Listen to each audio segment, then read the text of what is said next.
ನಮಸ್ಕಾರ. ಎಂದಿನಂತೆ ಈ ದಿನ ಕೂಡ ನಮ್ಮ ಭಾವಗೀತೆಗಳ ಮೊದಲ ಕಂತಿನ 5ನೇ ದಿವಸದ ಪ್ರಸ್ತುತಿಯನ್ನು ಆರಂಭ ಮಾಡ್ತಾ ಇದ್ದೀವಿ. ಈ ಮಾಲಿಕೆಯಲ್ಲಿ ಅಂದುಕೊಂಡಂತೆ ಡಿ ವಿ ಜಿಯವರ ಕವಿತೆಗಳಿಂದ ಮಂಗಲಾಚರಣ. ಡಿ ವಿ ಜಿಯವರು ಅಂತಂದ ತಕ್ಷಣ ಏನೂ ಗೊತ್ತಿಲ್ಲದೇ ಇದ್ದವರಿಗೂ ಸ್ಫುರಿಸುವುದು ಮಂಕುತಿಮ್ಮನ ಕಗ್ಗ. ಹೀಗಾಗಿ ಕಗ್ಗದ ಕವಿ, ಸಗ್ಗದ ಕವಿ, ಜಗ್ಗದ ಕವಿ ಅಂತ ಹೆಸರಾದಂಥ ಡಿ ವಿ ಜಿಯವರ ಕಗ್ಗದ ಕೆಲವೊಂದು ಪದ್ಯಗಳು ಮಾತ್ರ. ಏಕೆಂದರೆ 945 ಪದ್ಯಗಳು ಪ್ರತಿಯೊಂದೂ ಕೂಡ ಅನುಸಂಧೇಯವಾದದ್ದೇ, ಮನನಾರ್ಹವಾದಂಥದ್ದೇ. ಕೇವಲ ಸುಮ್ಮನೆ ಹೀಗೆ ಹಕ್ಕಿ ಶಕುನ ಅಂತಾರಲ್ಲ ಹಾಗೆ ತೆಗೆದರೆ ಸಿಕ್ಕಂಥ ಪದ್ಯಗಳು ಅಂತ, ಮನಸ್ಸಿಗೆ ಬಂದ ಪದ್ಯಗಳು ಅಂತ ಆಯ್ದುಕೊಂಡಂಥವು. ಅವುಗಳಲ್ಲಿರುವ ಸ್ವಾರಸ್ಯ ನೋಡಿ. ಅಸಮದಲ್ಲಿ ಸಮತೆಯೇನು, ವಿಷಮದಲ್ಲಿ ಮೈತ್ರಿಯನು, ಅಸಮಂಜಸದೆ ಸಮನ್ವಯ ಸೂತ್ರನೈವ, ವ್ಯಸನಮಯ ಸಂಸಾರದಲ್ಲಿ ವಿನೋದವ ಕಾಣ್ಬ, ರಸಿಕತೆಯ ಯೋಗವೆಲ್ಲ ಮಂಕುತಿಮ್ಮ. ಯೋಗ ಅಂದರೆ ಯಾವುದು ಅದನ್ನು ಅವರು ಬಹಳ ಚೆನ್ನಾಗಿ ಹೇಳ್ತಾರೆ. ಗೀತೆ ಯೋಗ ಕರ್ಮಸು ಕೌಶಲಂ ಅಂತ ಹೇಳ್ತು.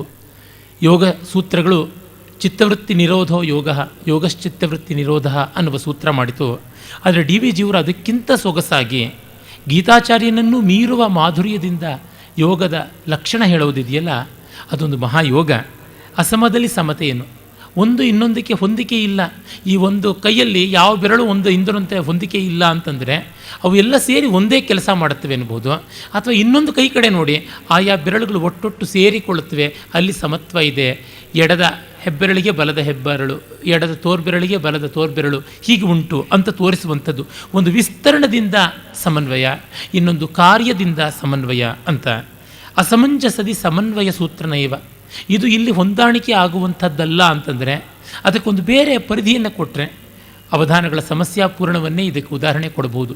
ಇದು ಸಮಂಜಸವಲ್ಲ ಅಂದರೆ ಆ ಸಾಲಿಗೆ ಇನ್ನೊಂದು ಹೊಸ ವಿಸ್ತರಣ ಕೊಟ್ಟಾಗ, ಹೊಸ ದೃಷ್ಟಿ ಕೊಟ್ಟಾಗ ಸಮನ್ವಯ ಬರುತ್ತದೆ ಅನ್ನುವಂಥದ್ದು. ವ್ಯಸನಮಯ ಸಂಸಾರದಲ್ಲಿ ವಿನೋದ, ದುಃಖಮಯವಾದ ಸಂಸಾರದಲ್ಲಿ, ಬಗೆಬಗೆಯ ಚಟಗಳಿಂದ ಸಂಕಟಮಯವಾದ ಸಂಸಾರದಲ್ಲಿ, ಜಗತ್ತಿನಲ್ಲಿ ವಿನೋದವನ್ನು ಕಾಣುವಂಥದ್ದು. ಅಂದರೆ ಯಾವ ವಿಕಟತೆಯಲ್ಲಿಯೂ ಒಂದು ಲವಲವಿಕೆಯನ್ನು ಕಾಣುವಂಥ ಮನೋಧರ್ಮ, ಆ ರಸಿಕತೆಯೇ ಯೋಗ, ಇನ್ಯಾವುದು ಯೋಗವಲ್ಲ ಅಂತ ಹೇಳ್ಬಿಟ್ಟಂತಾರೆ. ಹಾಗೆ ಕಲೆಯ ಬಗ್ಗೆ ಜೀವನವದೊಂದು ಕಲೆ, ಕಲೆಯ ಕಲಿಸುವುದೆಂತು ಸಾವಿರದ ನಿಯಮಯುಕ್ತಿಗಳ ನೊರೆದೊಡೆಯುಂ, ಯಾವುದೋ ಕುಶಲತೆಯದೊಂದಿರದೆ ಜಯವಿರದು ಆ ವಿವರ ನಿನ್ನೊಳಗೆ ಮಂಕುತಿಮ್ಮ. ಜೀವನ ಒಂದು ಕಲೆ, ಕಲೆಯನ್ನು ಕಲಿಸುವುದು ಹೇಗೆ? ವ್ಯಾಕರಣ ಕಲಿಸಬಹುದು, ಆದರೆ ಕಾವ್ಯ ಬರೆಯೋದು ಕಲಿಸೋಕ್ಕಾಗೋಲ್ಲ. ಸ್ವರತಾಳಗಳನ್ನು ಹೇಳ್ಕೊಡ್ಬೋದು, ರಾಗ ಮಾಧುರ್ಯವನ್ನು ಹೇಳ್ಕೊಡೋಕ್ಕಾಗೋಲ್ಲ. ಹಸ್ತ ಚಾರಿ ಮುದ್ರೆಗಳನ್ನು ಹೇಳ್ಕೊಡ್ಬೋದು, ಆದರೆ ನೃತ್ಯದ ಲಾಲಿತ್ಯವನ್ನು ಹೇಳ್ಕೊಡೋಕ್ಕಾಗೋಲ್ಲ.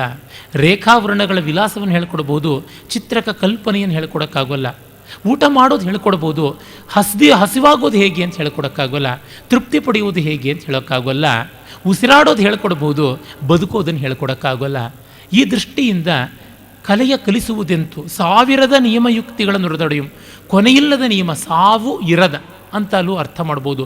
ಸಾವಿರಾರು ನಿಯಮಗಳ ಯುಕ್ತಿಯನ್ನು ಹೇಳಿದರೂ ಕೂಡ ಅದು ಪೂರ್ಣವಾಗೋದಿಲ್ಲ. ಯಾವುದೋ ಕುಶಲತೆಯದೊಂದಿರದೆ ಜೈವಿರದು. ಯಾವುದೋ ಒಂದು ಕೌಶಲ ಬೇಕು, ಕುಶಲತೆ ಬೇಕು. ಅದು ಮತ್ತೆ ಯೋಗ ಕರ್ಮಸು ಕೌಶಲಂ ಅದು ಬೇಕು. ಕುಶಾನ್ ಲಾತೀತಿ ಕುಶಲಃ, ಮೊನಚಾದ ದರ್ಭೆಯನ್ನು ಕೈಗೆ ಗಾಯವಾಗದಂತೆ ಯಜ್ಞಕ್ಕೆ ಪ್ರಯೋಜನವಾಗುವಂತೆ ತರುವಂಥವನು. ಯಜ್ಞ ಬದುಕಿನ ಪರಮಾರ್ಥ, ಹಂಚಿಕೊಂಡು ಬಾಳುವಿಕೆ. ಅದಕ್ಕೆ ಸಹಕಾರಿಯಾಗುವ ಕೆಲಸವನ್ನು ತನಗೆ ಅಪಾಯಕಾರಿಯಾಗದಂತೆ ಮಾಡುವಂಥದ್ದೇ ಕುಶಲತೆ. ಲೋಕಹಿತ ಕಾರ್ಯವನ್ನು ತನ್ನ ಹಿತಕ್ಕೆ ಭಂಗ ಬರದಂತೆ ಮಾಡುವುದು. ಸ್ವಾರ್ಥ ಪರಾರ್ಥ ಎರಡನ್ನೂ ಸಾಧಿಸುವುದು ಸರ್ವಾರ್ಥ. ಅದನ್ನು ಪಡ್ಕೊಂಡ್ರೆ ಜಯ. ಆ ವಿವರ ನಮ್ಮೊಳಗೆ. ಆ ವಿವರ ಅನ್ನೋದಕ್ಕೆ ಡೀಟೇಲ್ ಅಂತ ಒಂದರ್ಥ, ರಂಧ್ರ ಅಂತಲೂ ಒಂದರ್ಥ. ಅದು ಯಾವುದೋ ಒಂದು ಬಿರುಕಿದೆ, ಯಾವುದೋ ಒಂದು ಡೊಗರಿದೆ, ಯಾವುದೋ ಒಂದು ಹೊಳ್ಳಿದೆ, ಅದರೊಳಗೆ ಹುಡುಕಿ ತಡಕಿ ನೋಡಬೇಕು. ಆ ಗೊಂಬೆಯಸ್ತಮಯ, ದ್ರೋಣಪರ್ವತದುದಯ, ತ್ಯಾಗರಾಜರ ಗಾನ, ವಾಲ್ಮೀಕಿ ಕವನ, ಆಗಿಸವೆ ತಾವಿವೆ ಮಂತರಂಗದಿ ಸತ್ಯ ಯೋಗ ಪುಲಕಾಂಕುರವ ಮಂಕುತಿಮ್ಮ. ಸತ್ಯದ ಸಾಕ್ಷಾತ್ಕಾರಕ್ಕೆ ಸೌಂದರ್ಯದ ಮಾರ್ಗ ಇದೆ ಅಂತ ಹೇಳ್ಬಿಟ್ಟು ಡಿ ವಿ ಜಿಯವರು ಹೇಳ್ತಾರೆ. ಹಾಗಾಗಿ ಹೇಳ್ತಾರೆ, ಆಗುಂಬೆಯ ಅಸ್ತಮಯ, ಆಗುಂಬೆಯ ಸೂರ್ಯಾಸ್ತ, ದ್ರೋಣ ಪರ್ವತ ಅಂದರೆ ಚಂದ್ರದ್ರೋಣ ಪರ್ವತ, ಬಾಬಾ ಬುಡನ್ಗಿರಿ ಅಂತಂತೀವಲ್ಲ, ಆ ಚಂದ್ರದ್ರೋಣ ಪರ್ವತದ ಮೇಲಿಂದ ಆಗುವಂಥ ಸೂರ್ಯೋದಯ ಅಥವಾ ಚಂದ್ರೋದಯ, ತ್ಯಾಗರಾಜರ ಗಾನ, ತ್ಯಾಗರಾಜರ ರಾಗಭಾವಗಳು, ವಾಲ್ಮೀಕಿಯ ಕವನ, ವಾಲ್ಮೀಕಿಯ ಕವಿತೆ. ಆಗಿಸವೆ ತಾವಿವೆ ಮಂತರಂಗದಿ ಸತ್ಯಯೋಗ ಪುಲಕಾಂಕುರವ. ಇವುಗಳಿಂದ ಸತ್ಯ ಅರಿವಾಗೋಲ್ವ. ಸೌಂದರ್ಯವನ್ನು ಸ್ವಾರ್ಥ ಇಲ್ಲದೆ ನೋಡಿದರೆ, ವಸ್ತುತಃ ಸೌಂದರ್ಯ ಕಾಣಬೇಕು ಅಂದರೆ ಸ್ವಾರ್ಥ ಇರಬಾರ್ದು. ಹಾಗೆ ನೋಡಿದಾಗ ಎಲ್ಲೆಲ್ಲಿಯೂ ಚೆಲುವು ಕಂಡಾಗ ಆ ಚೆಲುವು ಸತ್ಯದ ಅಭಿವ್ಯಕ್ತಿಯೇ. ಸತ್ಯದ ಅನುಭವವೇ ಆನಂದ, ಅನುಭವದ ಅರಿವೇ ಸತ್ಯ. ಅದನ್ನು ಅವ್ರು ಹೇಳ್ತಾರೆ, ತಲೆಪಾಗಿ ನೊಳಕೊಳಕ ಪಂಚನಿರಿಯೊಳಹರಕ ತಿಳಿಸವಿಯ ರಜಕಗಲ್ಲದೆ ಲೋಗರಿಂಗೆ ಅಳಲು ದುಗುಡಗಳ ನಿನ್ನೊಳಗೆ ಬೈತೆಡದೆ ಇಳಗೆ ಹರಡುವುದೇಕೋ ಮಂಕುತಿಮ್ಮ. ತಲೆಪಾಗು ಮುಂಡಾಸು, ಅದರೊಳಗೆ ಎಂಥ ಸೊಗಸಗಾರ ಪುಟ್ಸ್ವಾಮಿ ಶೋಕಗಾರ ಆದರೂ ಕೂಡ ಅವನ ಎಣ್ಣೆ ಹಚ್ಚಿದ ಬಟ್ಟತಲೆ ಆದರೂ ಬೆವರಿಂದಲೇ ಅದಕ್ಕೆ ಒಂದಿಷ್ಟು ಕೊಳೆ ಅಂಟುತ್ತೆ. ತಲೆಪಾಗಿನ ಒಳಕೊಳಕು ಪಂಚೆ ನಿರಿಯ ಒಳಹರಕು, ಪಂಚೆ ನೆರಿಗೆ ಒಳಗಡೆ ಇರುವ ಹರಕನ್ನು ತಿಳಿಸುವೆಯ ನೀಂ ರಜಕಗಲ್ಲದೆ ಲೋಗರಿಂಗೆ, ಅಗಸನಿಗಲ್ಲದೆ ಮಡಿ ಮಾಡೋದಕ್ಕೆ ಹಾಕಿದ ಅಗಸನಿಗಲ್ಲದೆ ಲೋಕಕ್ಕೆಲ್ಲ ನನ್ನ ತಲೆಪಾಗಿನ ಒಳಗೆ ಕೊಳೆ ಇದೆ ಅಂತ, ಪಂಚೆ ನೀರೊಳಗೆ ಹರಕಿದೆ ಅಂತ ತೋರಿಸ್ತೀವ? ಇಲ್ಲ. ಅಂದರೆ ನಮ್ಮ ಕೊರತೆ ಕುಂದುಗಳನ್ನು ಮತ್ತೆ ಮತ್ತೆ ಒಂದು ದೊಡ್ಡ ಸಾಧನೆ ಅನ್ನುವಂತ ಹೇಳ್ಕೊಳ್ಳೋದು. ನಮ್ಮ ಪತ್ರಕರ್ತ ಮಿತ್ರರಿಗೆ ಮಿತ್ರರನ್ನು ಬೇಕೋ ಶತ್ರುಗಳನ್ನು ಬೇಕೋ ಗೊತ್ತಿಲ್ಲ, ಈ ವ್ಯಾಧಿ ತುಂಬ ಆರಂಭವಾಗಿರುತ್ತೆ. ನಾನು ಅಂಥವ್ರ ಜೊತೆ ಕುಡಿತಾ ಇದ್ದಾಗ, ಇಂಥವ್ರ ಜೊತೆ ತಿಂತಾ ಇದ್ದಾಗ, ಯಾರು ತಿನ್ನೋಲ್ಲ ಯಾರು ಕುಡಿಯಲ್ಲ ಅದನ್ನು ಹೇಳ್ಕೊಡ್ಬೇಕೆ. ಅವ್ರು ಏನೋ ದೊಡ್ಡ ಕೆಲಸ ಮಾಡಿದವರು ಅಂತ ಅದನ್ನು ಹೇಳ್ಕೊಡ್ತಕ್ಕಂಥದ್ದು. ಲಜ್ಜೆಬಂಡ್ರು ಅಂತ ಕರೀತಾರೆ ದಕ್ಷಿಣ ಕನ್ನಡದಲ್ಲಿ. ಹಾಗೆ ಮಾಡಿಕೊಳ್ಳೋದು ಯಾತಕ್ಕೆ? ಅಳಲು ದುಗುಡಗಳ ನಿನ್ನೊಳಗೆ ಬೈತಡದೆ. ನೋವು ಸಂಕಟ ಕುಂದು ಕೊರತೆ ಎಲ್ಲಿಲ್ಲ, ನಮ್ಮೊಳಗೆ ನಾವು ಬಚ್ಚಿಟ್ಕೊಳ್ಬೇಕು. ನಮ್ಮೊಳಗಾಗಲಿಲ್ಲ, ತಡೆಯೋಕ್ಕಾಗೋಲ್ಲ ಅಂದರೆ ಯಾರು ಅದನ್ನು ಪರಿಹಾರ ಮಾಡಬಲ್ಲರು? ನಿಜವಾಗಿ ದೊಡ್ಡವರು ಅವ್ರ ಹತ್ರ ಹೇಳಿಕೊಳ್ಳಬೇಕು. ಹೇಳುವುದಲ್ಲ, ಹೇಳಿಕೊಳ್ಳುವುದು. ಹೇಳಿಕೊಳ್ಳುವುದು ಅಂದರೆ ಒಂದು ಏಕಾಂತ ಇರುತ್ತೆ, ಒಂದು ಸಮರ್ಪಣೆ ಇರುತ್ತೆ, ಒಂದು ಪಶ್ಚಾತ್ತಾಪದ ಭಾವ ಇರುತ್ತೆ. ಹಾಗಾಗಿ ನಿನ್ನೊಳಗೆ ಬೈತಿಡದೆ ಇಳಗೆ ಹರಡುವ ಏಕೋ. ಅವರು ಅಗಸನ್ನು ಕೊಟ್ಟಿದ್ದಾರೆ, ಪರಮಾತ್ಮನೇ ಅಗಸ. ಜಗದ ಕೊಳೆಯನ್ನು ನಿತ್ಯವೂ ಪ್ರಕ್ಷಾಲನೆ ಮಾಡ್ತಾನೆ, ಕಾಲಪುರುಷ ಇದ್ದಾನೆ. ನಮ್ಮ ಅನುಭವ ಪರಿಪಾಕ ಆಗುತ್ತಿದ್ದಂತೆ ಹಳತೆಲ್ಲ ನಮಗೆ ಹೊಲಸಾಗಿ ಕಂಡು ಕಾಲಪುರುಷನ ಮುಂದೆ ನಾವು ಒಪ್ಪಿಸಿಕೊಳ್ತೀವಿ, ಮುಂದಿನ ತಲೆಮಾರಿನ ಮುಂದೆ ಕ್ಷಮೆ ಕೇಳ್ತೀವಿ. ಅದಾಗಬೇಕು. ಇಳಗೆ ಸುಮ್ಮನೆ ಮಾಲಿನ್ಯವನ್ನು ಹರಡುವಂಥದ್ದು ಪರಿಸರ ಮಾಲಿನ್ಯದ ಇನ್ನೂ ಪ್ರಕೋಪ ರೂಪ ಅಂತಾರೆ. ಯಾತ್ರಿಕರು ನಾವು ದಿವ್ಯಕ್ಷೇತ್ರವೀ ಲೋಕ ಸತ್ರದಲ್ಲಿ ನೇಮದಿಂದಿರಲಿ ಕೆಡೆಯುಂಟು. ರಾತ್ರಿ ಮೂರಾಯಿತು ಹೊರಡನೆ ತೆರಳಿದೊಡೆ ಪಾರುಪತ್ಯದವ ಮೆಚ್ಚುವನು ಮಂಕುತಿಮ್ಮ. ಈ ಜಗತ್ತು ದಿವ್ಯಕ್ಷೇತ್ರ, ಈಶಾವಾಸ್ಯಮಿದಂ ಸರ್ವಂ, ಪರಮಾತ್ಮನ ನೆಲೆ. ಹಾಗಾಗಿ ನಾವು ಯಾತ್ರಿಕರು ಬಂದಿದ್ದೀವಿ. ಅಲ್ಲಿ ಸತ್ರದಲ್ಲಿ ಅಂದರೆ ಈ ದೇಹ ಅನ್ನುವಂಥ ಒಂದು ಸತ್ರ, ಈ ದೇಹದ ಧರ್ಮಸತ್ರದಲ್ಲಿ, ಈ ಕ್ಷೇತ್ರ ದಿವ್ಯಕ್ಷೇತ್ರ ಅನ್ನುವಂಥ ಲೋಕದಲ್ಲಿ ನಾವು 3 ದಿವಸ ಇರೋದಕ್ಕೆ ಎಡೆ ಉಂಟು. 3 ಅಂದರೆ ಯಾವುದು? ಜೀವನದ ಪೂರ್ವಾರ್ಧ, ಪೂರ್ವಭಾಗ, ಮಧ್ಯಭಾಗ, ಪರಭಾಗ ಅಂತ ಹೇಳ್ಬೋದು. ಫಸ್ಟ್ 30, ಮಿಡ್ 40, ಲೇಟರ್ 30 ಅಂತ 100 ವರ್ಷ ಅಂತ ಅಂದ್ಕೊಳ್ಬೋದು, ಹೆಚ್ಚು ಕಡಿಮೆ ಆಗ್ಬೋದು. ಒಟ್ಟಿನಲ್ಲಿ 3 ದಿವಸ ಸತ್ರದಲ್ಲಿ ನೇಮದಿಂದ. ಈ ಸತ್ರವನ್ನು ಮಲಿನ ಮಾಡುವಂತೆ ಇಲ್ಲ. ಈ ದೇಹವನ್ನು ನಾನಾ ವಿಧವಾದ ದುರಭ್ಯಾಸಗಳಿಂದ, ದುಶ್ಚಿಂತನೆಗಳಿಂದ ಕೊಚ್ಚೆ ಮಾಡ್ಕೊಂಡ್ಬಿಟ್ರೆ, ಕೊಳೆ ಮಾಡ್ಕೊಂಡ್ಬಿಟ್ರೆ ಛತ್ರದಲ್ಲಿ ನಮಗಿರೋಕ್ಕೆ ಅವಕಾಶ ಇಲ್ಲ. ನೇಮದಿಂದಿರಲಿ ಕಡೆಯುಂಟು. ರಾತ್ರಿ ಮೂರಾಯಿತು ತೆರಳಿದೊಡೆ ಪಾರುಪತ್ಯದವ. ಈ ದೇಹವನ್ನು ನೋಡಿಕೊಳ್ತಕ್ಕಂಥ ದೇಹಿ ಅಂತ ಯಾವನಿದ್ದಾನೆ, ಶಾರೀರ ಅಂತ ಯಾವನು, ಅವನಿಗೆ ತೃಪ್ತಿಯಾಗುತ್ತದೆ. ಇಲ್ಲದೆ ಇದ್ರೆ ಅವನು ತಳ್ಳುತ್ತಾನೆ ಅಂತ. ಬಲವಂತವಾಗಿ ಕೊಚ್ಚೆ ಮಾಡಿದ್ರೆ ಆ ಸತ್ರವನ್ನು ಉಳಿಸಿಕೊಳ್ಳೋದಿಲ್ಲ. ಬೇಗ 2 ದಿವಸಕ್ಕೆ ತಳ್ತಾನೆ, 1 ದಿವಸಕ್ಕೆ ತಳ್ತಾನೆ, ಅರ್ಧ ದಿವಸಕ್ಕೆ ತಳ್ತಾನೆ. Abusing the body and abusing the mind, ಅದರಿಂದ ಆಗುವಂಥ ಅನಾಹುತ. ಹೀಗಾಗಿ ದೇಹ ಅನ್ನುವಂಥ ಸತ್ರದಲ್ಲಿ, ಈ ಜಗತ್ತೆನ್ನುವ ಕ್ಷೇತ್ರದಲ್ಲಿ ಸರಿಯಾಗಿ ಬಾಳಿದರೆ ಇಲ್ಲಿ ಸದ್ಗತಿಯನ್ನು ಹೊಂದಬಹುದು ಅಂತ ಇಂಥ ಭವ್ಯ ಭಾವಗಳನ್ನು ಎಲ್ಲವೂ ಝಂಪೆ ತಾಳದಲ್ಲಿ ತಿಲಂಗ್, ಸಾರಮತಿ, ಪೂರ್ವ ಕಲ್ಯಾಣಿ, ಕೇದಾರ, ಸಾವೇರಿ ಮೊದಲಾದ ರಾಗಗಳಲ್ಲಿ, ಮೋಹನಾನಂದ ಭೈರವಿ, ಶಾಹನ ಕುರಂಜಿ ಮೊದಲಾದ ರಾಗಗಳು ಅಂತ ಡಿ ವಿ ಜಿ ಹೇಳ್ತಾರಲ್ಲ, ರಾಗಾಬ್ಧಿಯಲ್ಲಿ ಗಾಹಿಸೋ ಅಂತ. ಹಾಗೆ ಈಗ ಕೇಳೋಣ.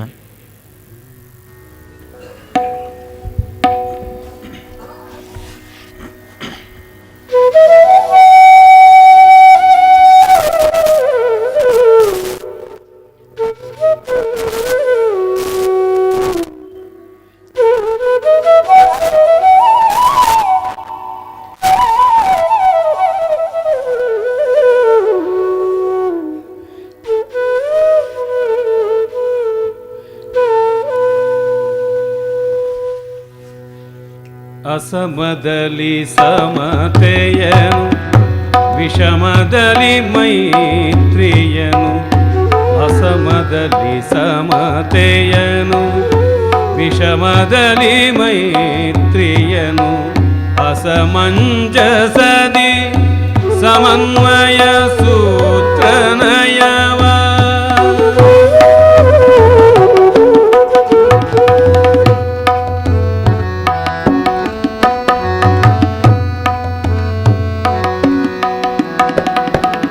ವ್ಯಸನಮಯ ಸಂಸಾರದಲ್ಲಿ ವಿನೋದವನು ಕಾಣ್ಬ, ವ್ಯಸನಮಯ ಸಂಸಾರದಲ್ಲಿ ವಿನೋದವ ಕಾಣ್ಬ, ರಸಿಕತೆಯ ಯೋಗವೆಲೋ, ರಸಿಕತೆಯ ಯೋಗವೆಲೋ ಮಂಕುತಿಮ್ಮ, ರಸಿಕತೆಯು ಯೋಗವೆಲೋ ಮಂಕುತಿಮ್ಮ.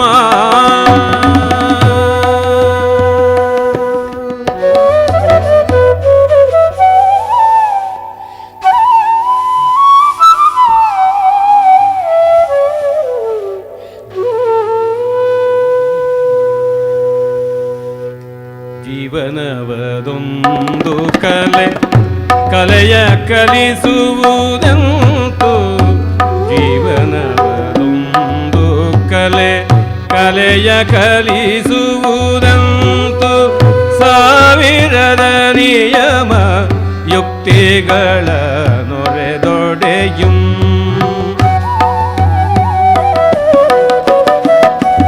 ಸಾವಿರದ ನಿಯಮ ಯುಕ್ತಿಗಳ ನೊರೆದೊಡೆಯುಂ. ಆವುದೋ ಕುಶಲತೆಯದೊಂದಿರದೆ ಜಯವಿರದು, ಆವುದೋ ಕುಶಲತೆಯದೊಂದಿರದೆ ಜಯವಿರದು. ಆ ವಿವರ ನಿನ್ನೊಳಗೆ ಮಂಕುತಿಮ್ಮ, ಆ ವಿವರ ನಿನ್ನೊಳಗೆ ಮಂಕುತಿಮ್ಮ.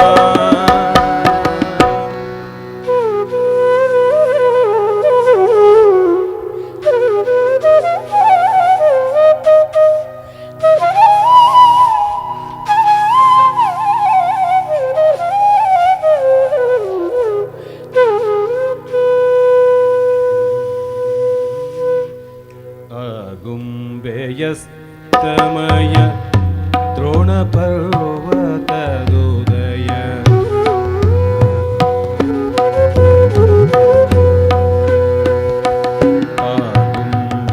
ಆಗುಂಬೆಯಸ್ತಮಯ ದ್ರೋಣ ಪರ್ವತದುದಯ.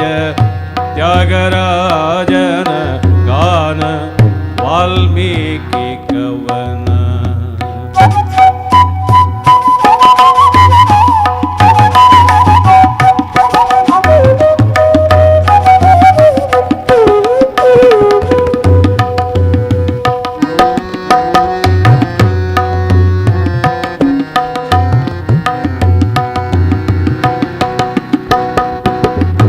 ತ್ಯಾಗರಾಜನ ಗಾನ ವಾಲ್ಮೀಕಿ ಕವನ. ಆಗೆ ಸವೆ ತಾವಿಂ, ಆಗೆ ಸವೆ ತಾವಿವಂ ರಂಗದಿ ಸತ್ಯ, ಆಗೆ ಸವೆ ತಾವಿವಂ ರಂಗದಿ ಸತ್ಯ.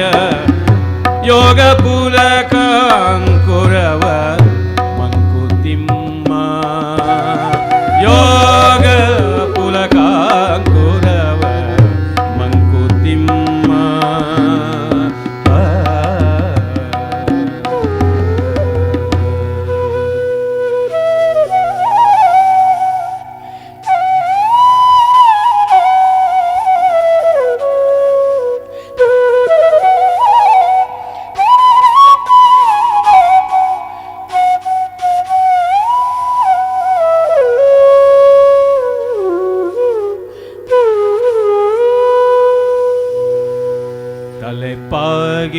ತಲೆಪಾಗಿನೊಳಕೊಳಕ ಪಂಚಯಿರಿಯೊಳಕ ತಲೆಪಾಗಿರೊಳಕೊಳಕ ಪಂಚನಿರಿಯೊಳಗರಕ ತಿಳಿಸುವೆಯ ರಜಕಗಲ್ಲದೆ ಲೋಕರಿಂಗೆ.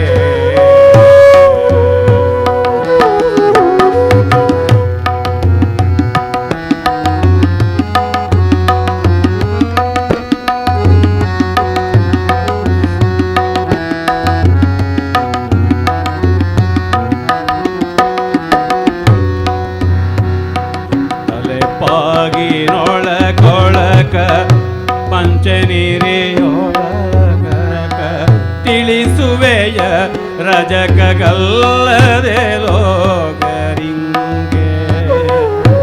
ಅಳಲುಗಳ ದುಗುಡಗಳ ನಿನ್ನೊಳಗ ಬೈತಿಡದೆ, ಅಳಲುಗಳ ದುಗುಡಗಳ ನಿನ್ನೊಳಗೆ ಬೈತಿಡದೆ ನೀನಿಳೆಗೆ ಹರಡುವುದು ಏಕೋ, ನೀನಿಳೆಗೆ ಹರಡುವುದೇಕೋ ಮಂಕುತಿಮ್ಮ.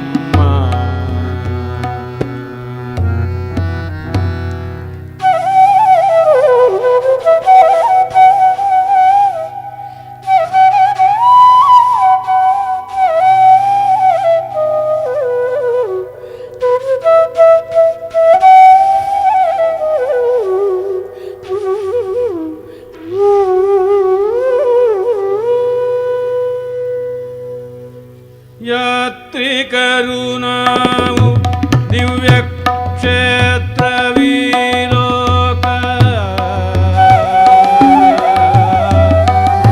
ಸತ್ರದಲ್ಲಿ ನೇಮದಿಂದಿರಲಿ ಕಡೆಯುಂಟು.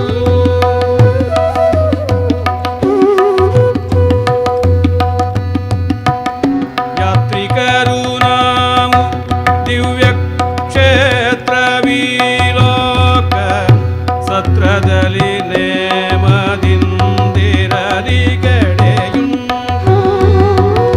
ರಾತ್ರಿ ಮೂರಾಯಿತು, ರಾತ್ರಿ ಮೂರಾಯಿತು ಗೊರಡನೆ ತೆರಳಿದೊಡೆ ಪಾರುಪತ್ಯದವ ಮೆಚ್ಚುವನು. ರಾತ್ರಿ ಮೂರಾಯಿತು ಹೊರನೆಡೆ ತೆರಳಿದೊಡೆ, ರಾತ್ರಿ ಮೂರಾಯಿತು ಹೊರಡೆನೆ ತೆರಳಿದೊಡೆ ಪಾರುಪತ್ಯದವ ಮೆಚ್ಚುವನು. ಪಾರುಪತ್ಯದವ ಮೆಚ್ಚುವನು ಮಂಕುತಿಮ್ಮ.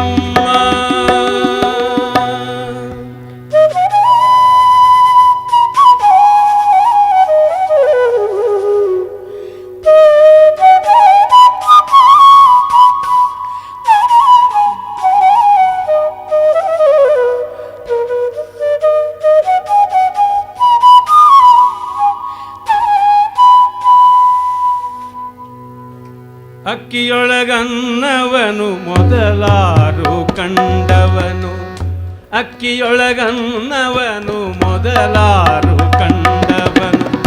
ಅಕ್ಕರದ ಬರಹಕ್ಕೆ ಮೊದಲಿಗನದಾರು, ಅಕ್ಕಿಯೊಳಗನ್ನವನು ಮೊದಲಾರು ಕಂಡವನು. ಅಕ್ಕರದ ಬರಹಕ್ಕೆ ಮೊದಲಿಗನದಾರು. ಲೆಕ್ಕವಿರಿಸಿಲ್ಲ ಜಗತ್ತನ್ನಾದಿ ಬಂಧುಗಳ, ಲೆಕ್ಕವಿರಿಸಿಲ್ಲ ಜಗತ್ತನ್ನಾದಿ ಬಂಧುಗಳ. ತಕ್ಕುವುದ ಜಸ ನಿನಗೆ ಮಂಕುತಿಮ್ಮ, ತಕ್ಕುವುದ ನಿನಗೆ ಜಸ ಮಂಕುತಿಮ್ಮ, ತಕ್ಕುವುದ ಜಸ ನಿನಗೆ ಮಂಕುತಿಮ್ಮ. ಮಂಕುತಿಮ್ಮ ಮಂಕುತಿಮ್ಮ.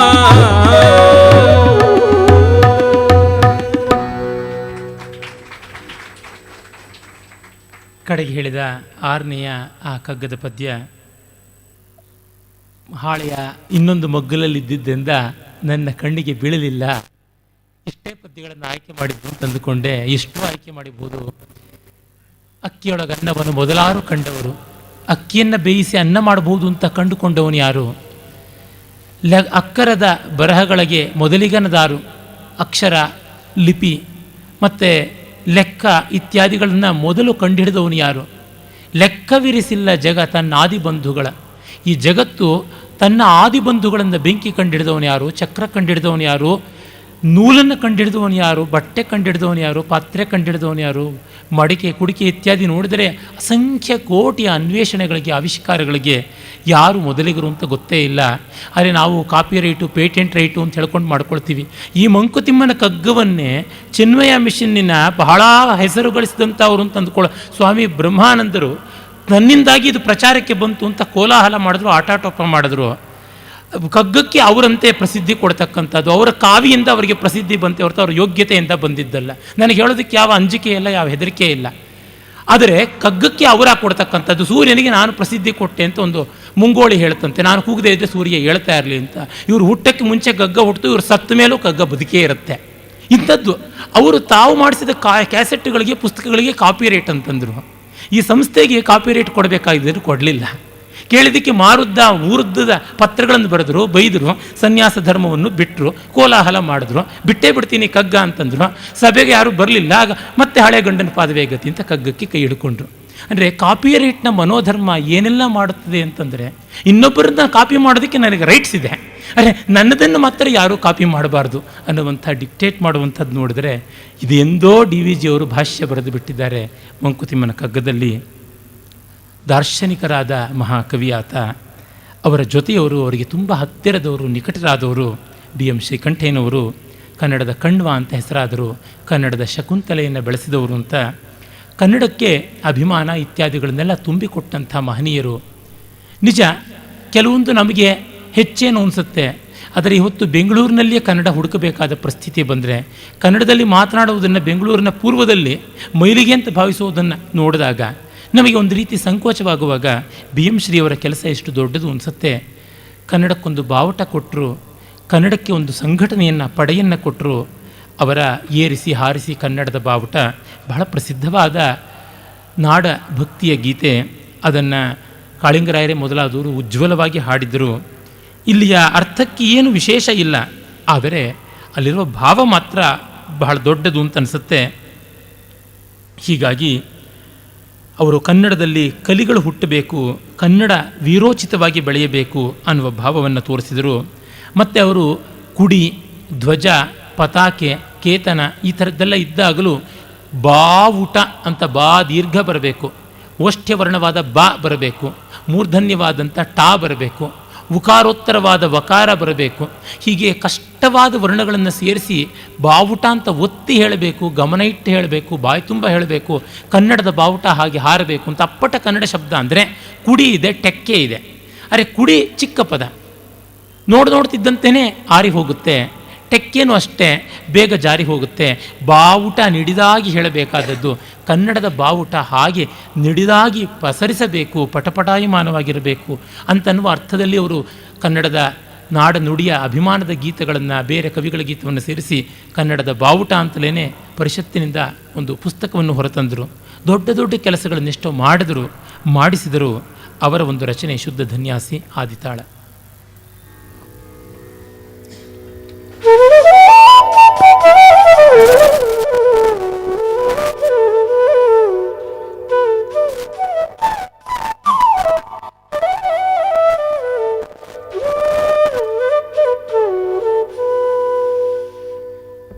ಏರಿಸಿ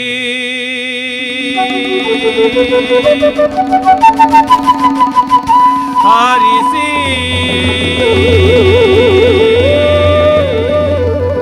ಕನ್ನಡದ ಬಾವುಟ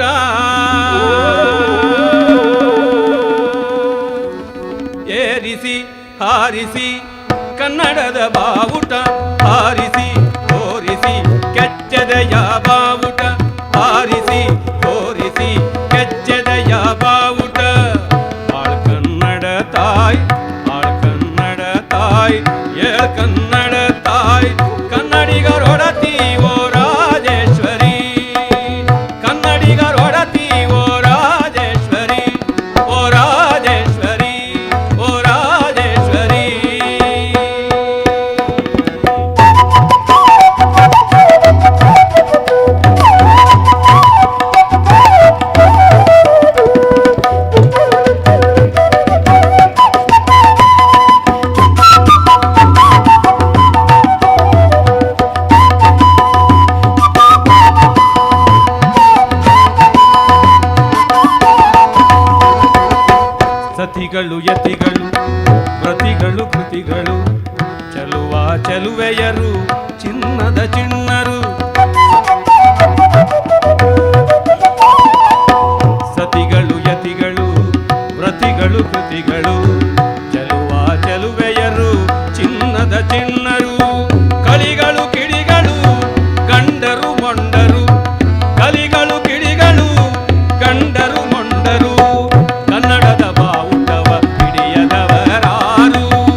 ಇಂದಿನದೆ ಹೇಳಿರೋ ಈ ನಮ್ಮ ಬಾವುಟ,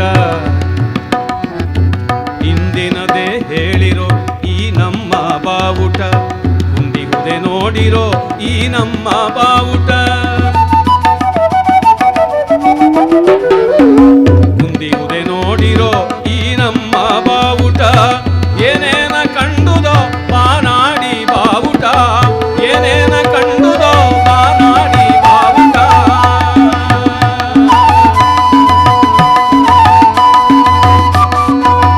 ಏನೇನ ಕಂಡುದೋ ಬಾನಾಡಿ ಬಾವುಟ, ಕನ್ನಡದ ಬಾವುಟಗಳು ಒಂದಾದ ಬಾವುಟ, ಕನ್ನಡದ ಬಾವುಟಗಳು ಒಂದಾದ ಬಾವುಟ, ಏರಿಸಿ ಹಾರಿಸಿ ಕನ್ನಡದ ಬಾವುಟ, ಹಾರಿಸಿ ತೋರಿಸಿ ಕೆಚ್ಚೆದೆಯ ಬಾವುಟ, ಆಳ್ ಕನ್ನಡ ತಾಯಿ, ಆಳ್ ಕನ್ನಡ ತಾಯಿ, ಏಳ್ ಕನ್ನಡ ತಾಯಿ, ಕನ್ನಡಿಗರೊಡತಿ ಓ ರಾಜೇಶ್ವರಿ, ಕನ್ನಡಿಗರೊಡತಿ ಓ ರಾಜೇಶ್ವರಿ, ಓ ರಾಜೇಶ್ವರಿ, ಓ ರಾಜೇಶ್ವರಿ.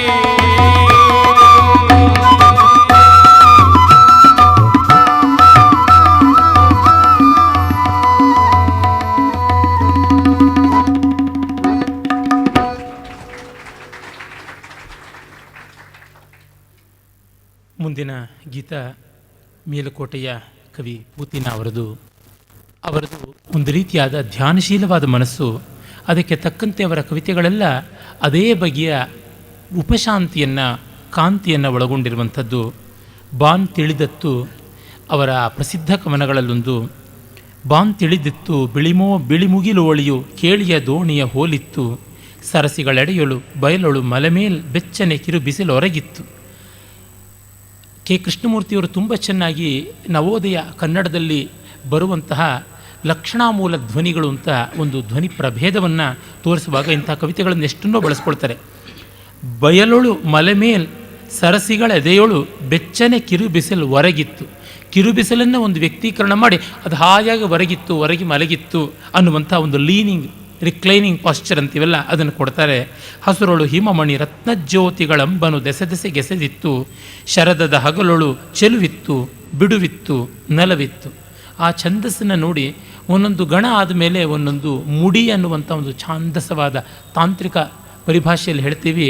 ಒಂದು ಮಾತ್ರೆಯನ್ನು ಅಧಿಕ ಬಳಸಿಕೊಂಡು ಚೆಲುವಿತ್ತು ಬಿಡುವಿತ್ತು ನಲವಿತ್ತು ಅಂಥೇಳಿ ಒಂದು ಅವಧಾರಣೆ ಎಂಫಸಿಸ್ ಕೊಡ್ತಾರೆ. ನವೋದಯ ಕವಿಗಳು ಈ ರೀತಿಯಾದ ರಚನೆಯ ಸೌಷ್ಠವವನ್ನು ತುಂಬ ಪಾಲಿಸ್ತಾ ಇದ್ದರು. ಆಮೇಲೆಲ್ಲ ಹೋಯ್ತು ಬಿಡಿ. ಆ ಹಸುರಿನಲ್ಲಿ ಹಿಮಮಣಿಯ ಕಾಂತಿ, ಸೂರ್ಯನ ಒಂದು ಬೆಳಕನ್ನು ಸೀಳ್ತಾ ಇದೆಯಲ್ಲ, ಸಪ್ತವರ್ಣದ ಇಂದ್ರಚಾಪ ಮೂಡ್ತಾ ಇದೆಯಲ್ಲ, ಆ ರತ್ನಜ್ಯೋತಿಗಳ ಅಂಬನ್ನು, ಬಾಣಗಳನ್ನು ಎಲ್ಲ ಕಡೆಗೆ ಎಸೀತಾ ಇತ್ತು. ಈ ಶರತ್ಕಾಲದ ಹಗಲಿನಲ್ಲಿ ಚೆಲುವಿತ್ತು ಬಿಡುವಿತ್ತು ನಲವಿತ್ತು. ಅದನ್ನು ನೋಡುವ ಮನಸ್ಸಿತ್ತು ಕವಿಗೆ. ಎಲೆ ಮೇಲು ಉರುಳುತ್ತಾ ಮುತ್ತಿನ ಕಂಠಿಯ ಕಮಲಕ್ಕೆ ಕಿರುದರೆ ಹಾಕಿತ್ತು. ಕಮಲದ ಎಲೆ ಮೇಲೆ ಅಲೆ ಮೆಲ್ಲನೆ ಎದ್ದು ಉರುಳುತ್ತಾ ಕಮಲಕ್ಕೆ ತುಂತುರಿನ ಹನಿಗಳೆಂಬ ಮುತ್ತಿನ ಕಂಠಿಕೆಯನ್ನು ಮಾಲಿಕೆಯನ್ನು ಹಾಕ್ತಾ ಇತ್ತು. ತಣ್ಣನೆ ನುಣ್ಣನೆ ನುಸುಳುತ್ತಾ ಗಾಳಿಯು ಬಳ್ಕಿ ಕಚಗುಳಿ ಇಡುತ್ತಿತ್ತು ಅಂತ. ತಣ್ಣಗೆ ನುಣ್ಣಗೆ ನುಸುಳುವ ಗಾಳಿ ಒಂದು ರೀತಿ ಹಿತವಾದ ಕಚಗುಳಿ ಇಡ್ತಾ ಇತ್ತು. ಹೊದರಳು ಮೆಳೆಯೊಳು ಕ್ರೀಡಾವನದೊಳು ಹಕ್ಕಿಯು ಹಾಡನ್ನು ಹಾಡಿತ್ತು. ಶರದದ ಹಗಲೊಳು ಚೆಲುವಿತ್ತು ಒಲವಿತ್ತು ಗೆಲವಿತ್ತು ನಲವಿತ್ತು ಅಂತ ಹೀಗೆ ಆ ನೆಮ್ಮದಿಯನ್ನು ತೋರ್ಪಡಿಸ್ತಾ ಇದ್ದಾರೆ. ಅದಕ್ಕೆ ಬೇಕಾದ ವಿರಾಮವನ್ನು ಅವರು ನಮಗೆ ಮಾಡಿಕೊಡ್ತಾ ಇದ್ದಾರೆ. ಆದೊಡೆ ಪೂರ್ಣತೆ ಎರಸುತ ತುಂಬಿಯ ತೆರೆದೊಳಗೆನ್ನೆಯ ಒಲವಿತ್ತು, ಚಿಂತೆಯ ಕಾರ್ಮುಗಿಲೊಳಗೆ ಎನ್ನದೆ ಬೆಳಕನ್ನು ಕಾಣಲು ತವಿಸಿತ್ತು, ಕನಸಿನ ನನಸಿನ ಅಂತರ ಬಳಿಯುತ್ತ ಬಾಳಿನೊಳು ಉಲ್ಲಸ ಕುಗ್ಗಿತ್ತು, ನಾಶದ ನಲವಿನ ಸಂದೇಶ ಅಚ್ಚರಿ ಬಾಳಿನ ಕುಗ್ಗನ್ನು ಹೆಚ್ಚಿಸುತ್ತಿಹುದಿ ನಲ್ಮೆಯ ಸಂದೇಶ. ಅದ್ಭುತವಾದ ತಿರುವನ್ನು ಕೊಡ್ತಾರೆ. ಇಷ್ಟಿದ್ರೂ ನನ್ನ ಮನಸ್ಸು ಇವುಗಳ ಶಾಶ್ವತೀಕರಣವನ್ನು, ಇವುಗಳ ಪೂರ್ಣತೆಯನ್ನು ಹುಡುಕುತ್ತಾ ಚಿಂತಾವ್ಯಗ್ರವಾಗಿತ್ತು. ಚಿಂತೆಯ ಕಾರ್ಮುಗಿಲು ಕವಿದು ಈ ಶರತ್ಕಾಲದ ತಿಳಿ ಬೆಳಕಿನ ಸುಪ್ರಭಾತದಲ್ಲಿ ಕೂಡ ಒಂದು ರೀತಿ ಕಾಂತಿಶೀಕತೆ ಬಂದಿತ್ತು. ನಾಕದ ನಲವಿನ ಸಂದೇಶ, ಈ ಅಲೌಕಿಕವಾದಂತಹ ಒಂದು ಸಂದೇಶ ಜಗತ್ತಿನಲ್ಲಿ ಕಾಣಿಸಬೇಕು, ಸೌಂದರ್ಯ ನಮಗೆ ತಂದುಕೊಡಬೇಕಾದ ಆನಂದಕ್ಕೆ ಬದಲಾಗಿ ಬಾಳಿನ ಕುಗ್ಗನ್ನು ಹೆಚ್ಚಿಸುತ್ತಿರುವುದೇ ನಲ್ಮೆಯ ಸಂದೇಶ. ಮತ್ತೆ ಇದನ್ನು ಕೇಳಿಕೊಳ್ತಾರೆ. ಅವರಿಗೆ ಆರಾಧ್ಯನಾದ ಕವಿ ಕಾಳಿದಾಸನ ಬಗೆಯಲ್ಲಿ ಜ್ಞಾಪಕ ಬರುತ್ತೆ. ರಮ್ಯಾಣಿ ವೀಕ್ಷ್ಯ ಮಧುರಾಂಶ್ಚ ನಿಶಮ್ಯ ಶಬ್ದಾನ್ ಪರ್ಯುತ್ಸುಕೀ ಭವತಿ ಯತ್ ಸುಖಿತೋಪಿ ಜಂತು. ಮಧುರವಾದದ್ದನ್ನು ಕೇಳಿದಾಗ, ಸುಂದರವಾದದ್ದನ್ನು ಕಂಡಾಗ ಕೂಡ ಮನಸ್ಸಿಗೆ ಒಂದು ಖೇದ ಉಂಟಾಗುತ್ತದೆ. ಅದು ಯಾಕೆ? ಅದನ್ನಿಲ್ಲಿ ಅವರು ಹೇಳ್ತಾ ಇದ್ದಾರೆ. ಭರ್ತೃರು ಹೇಳ್ತಾನಲ್ಲ, ರಮ್ಯಾಶ್ಚಂದ್ರ ಮರೀಚಯ ತೃಣವತಿ ರಮ್ಯಾವನಾಂತಸ್ಥಲಿ ರಮ್ಯಸ್ಸಾಧು ಸಮಾಗಮ ಶಮಸುಖಂ ಕಾವ್ಯೇಶು ರಮ್ಯಾ ಕಥಾಃ ಕೋಪೋಪಾಹಿತ ಬಾಷ್ಪಬಿಂದು ತರಲಂ ರಮ್ಯಂ ಪ್ರಿಯಾಯಾ ಮುಖಂ ಸರ್ವಂ ರಮ್ಯಮನಿತ್ಯತಾಮುಪಗತೆ ಚಿತ್ತೆ ನ ಕಿಂಚಿತ್ ಪುನಃ. ಚಂದ್ರನ ಬೆಳಕು ರಮ್ಯ, ಹುಲ್ಲಿನ ಹಸಿರು ರಮ್ಯ, ಸಜ್ಜನರ ಸಮಾಗಮ ರಮ್ಯ, ಹಾಡು ಹಸೆ ರಮ್ಯ, ಮಾತುಕತೆ ರಮ್ಯ, ಹರಟೆಯಂತೂ ಮತ್ತು ರಮ್ಯ, ಮುನಿದು ಕಣ್ಣೀರಿಡುವ ಕಂಬನಿ ತುಳ್ಕಾಡುವ ನಲ್ಲೆಯ ಕಣ್ಣಿನ ಕಮಲ ರಮ್ಯ. ಆದರೆ ಅನಿತ್ಯತೆ ಉಂಟಾದ ಮನಸ್ಸಿಗೆ ಯಾವುದೂ ರಮ್ಯವಲ್ಲ ಅಂತ. ಇದು ಭರ್ತೃಹರಿಯ ಸಂದೇಶ. ಅಂದರೆ ಪೂತಿನವರಾಗಲಿ ಕುವೆಂಪುರಾಗಲಿ ಇಡೀ ಅಖಂಡ ಭಾರತೀಯ ಕವಿ ಪರಂಪರೆಯ ಅನುಸ್ಯೂತವಾದ ಕೊಂಡಿಗಳಾಗಿದ್ದರು ಅನ್ನುವುದು ಇಂಥದ್ರಿಂದ ಗೊತ್ತಾಗುತ್ತೆ. ಶ್ರೀರಂಜನಿ ರಾಗ ಆದಿತಾಳದಲ್ಲಿ ಈ ಕೃತಿನ ಕೇಳೋಣ.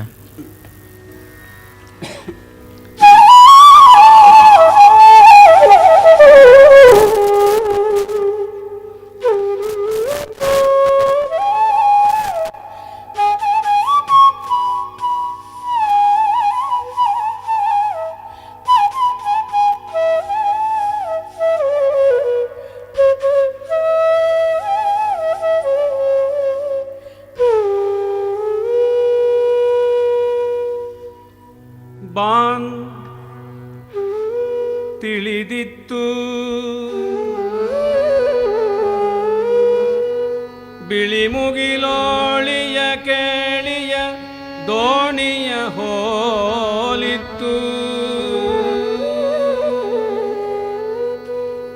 ಬಾನ್ ತಿಳಿದಿತ್ತು ಬಿಳಿ ಮುಗಿಲೋಳಿಯ ಕೇಳಿಯ ದೋಣಿಯ ಹೋಲಿತ್ತು. ಬಾನ್ ತಿಳಿದಿತ್ತು ಬಿಳಿ ಮುಗಿಲೋಳಿಯ ಕೇಳಿಯ ದೋಣಿಯ ಹೋಲಿತ್ತು. ಬಾನ್ ತಿಳಿದಿತ್ತು, ಬಾನ್ ತಿಳಿದಿತ್ತು.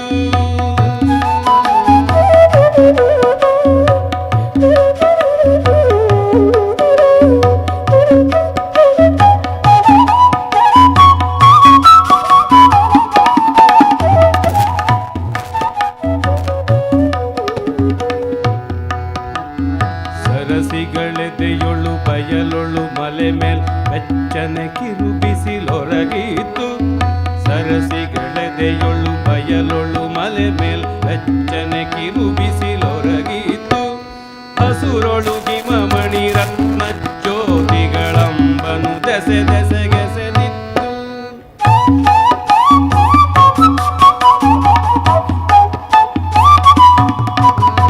ಹಸುರೊಳು ಹಿಮಮಣಿ ರತ್ನ ಜ್ಯೋತಿಗಳಂಬನು ದಸೆ ದೆಸೆಗೆಸೆದಿತ್ತು.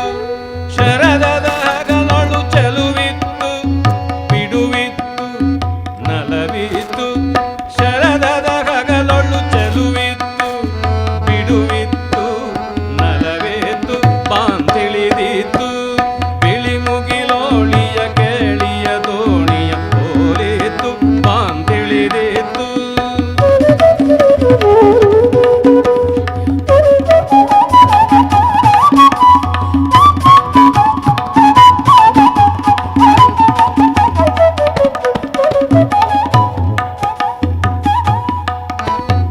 ಎಲೆ ಮೇಲುರುಳುತ್ತ ಮುತ್ತಿನ ಕಂಠಿಯ ಕಮಲಕ್ಕೆ ಕಿರುದೆರೆ ಹಾಕಿತು.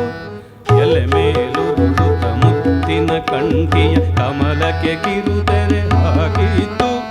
ತಣ್ಣನೆ ನುಣ್ಣನೆ ನುಸುಳುತ್ತ ಗಾಳಿಯು ಬಳ್ಳಿಗೆ ಕಚಗುಳಿ ಇಡುತ್ತಿತ್ತು.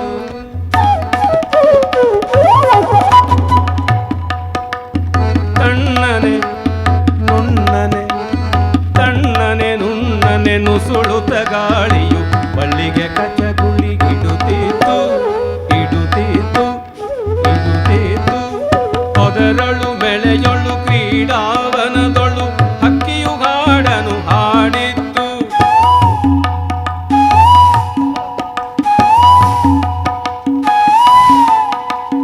ಹೊದರೊಳು ಬೆಳೆಯೊಳು ಕ್ರೀಡಾವನದೊಳು ಹಕ್ಕಿಯು ಹಾಡನು ಹಾಡೇತು, ಹಾಡೇತು. ಶರದದ ಹಗಲೊಳು ಒಲವಿತ್ತು, ಗೆಲುವಿತ್ತು, ನಲವಿತ್ತು. ಶರದದ ಹಗಲೊಳು ಒಲವಿತ್ತು, ಗೆಲುವಿತ್ತು,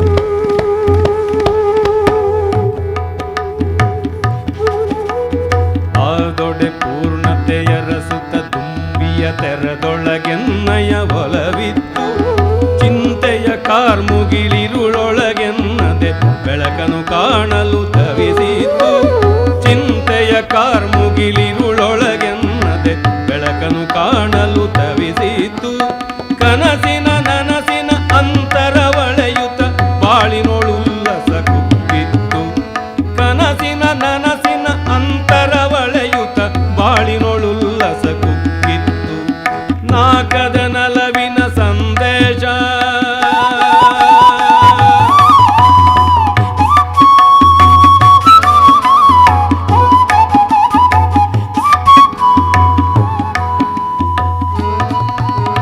ನಾಕದ ನಲವಿನ ಸಂದೇಶ ಅಚ್ಚರಿ ಅಚ್ಚರಿ ಬಾಳಿನ ಕುಗ್ಗನು ಹೆಚ್ಚಿಸುತ್ತಿಗುರಿ ನಲ್ಮೆಯ ಸಂದೇಶ ಅಚ್ಚರಿ ಅಚ್ಚರಿ ಬಾಳಿನ ಕುಗ್ಗನು ಹೆಚ್ಚಿಸುತ್ತಿಗುರಿ ನಲ್ಮೆಯ ಸಂದೇಶ ಪಾಂತಿಳಿದೇತು ಪಾಂತಿಳಿದೇತು ಬಿಳಿ ಮುಗಿಲೋಳಿಯ ಕೇಳಿಯ ದೋಣಿಯ ಹೋಲಿತು ಪಾಂತಿಳಿದಿತ್ತು ಪಾಂತಿಳಿದಿತ್ತು ಪಾಂತಿಳಿದಿತ್ತು ಪಾಂತಿಳಿದಿತ್ತು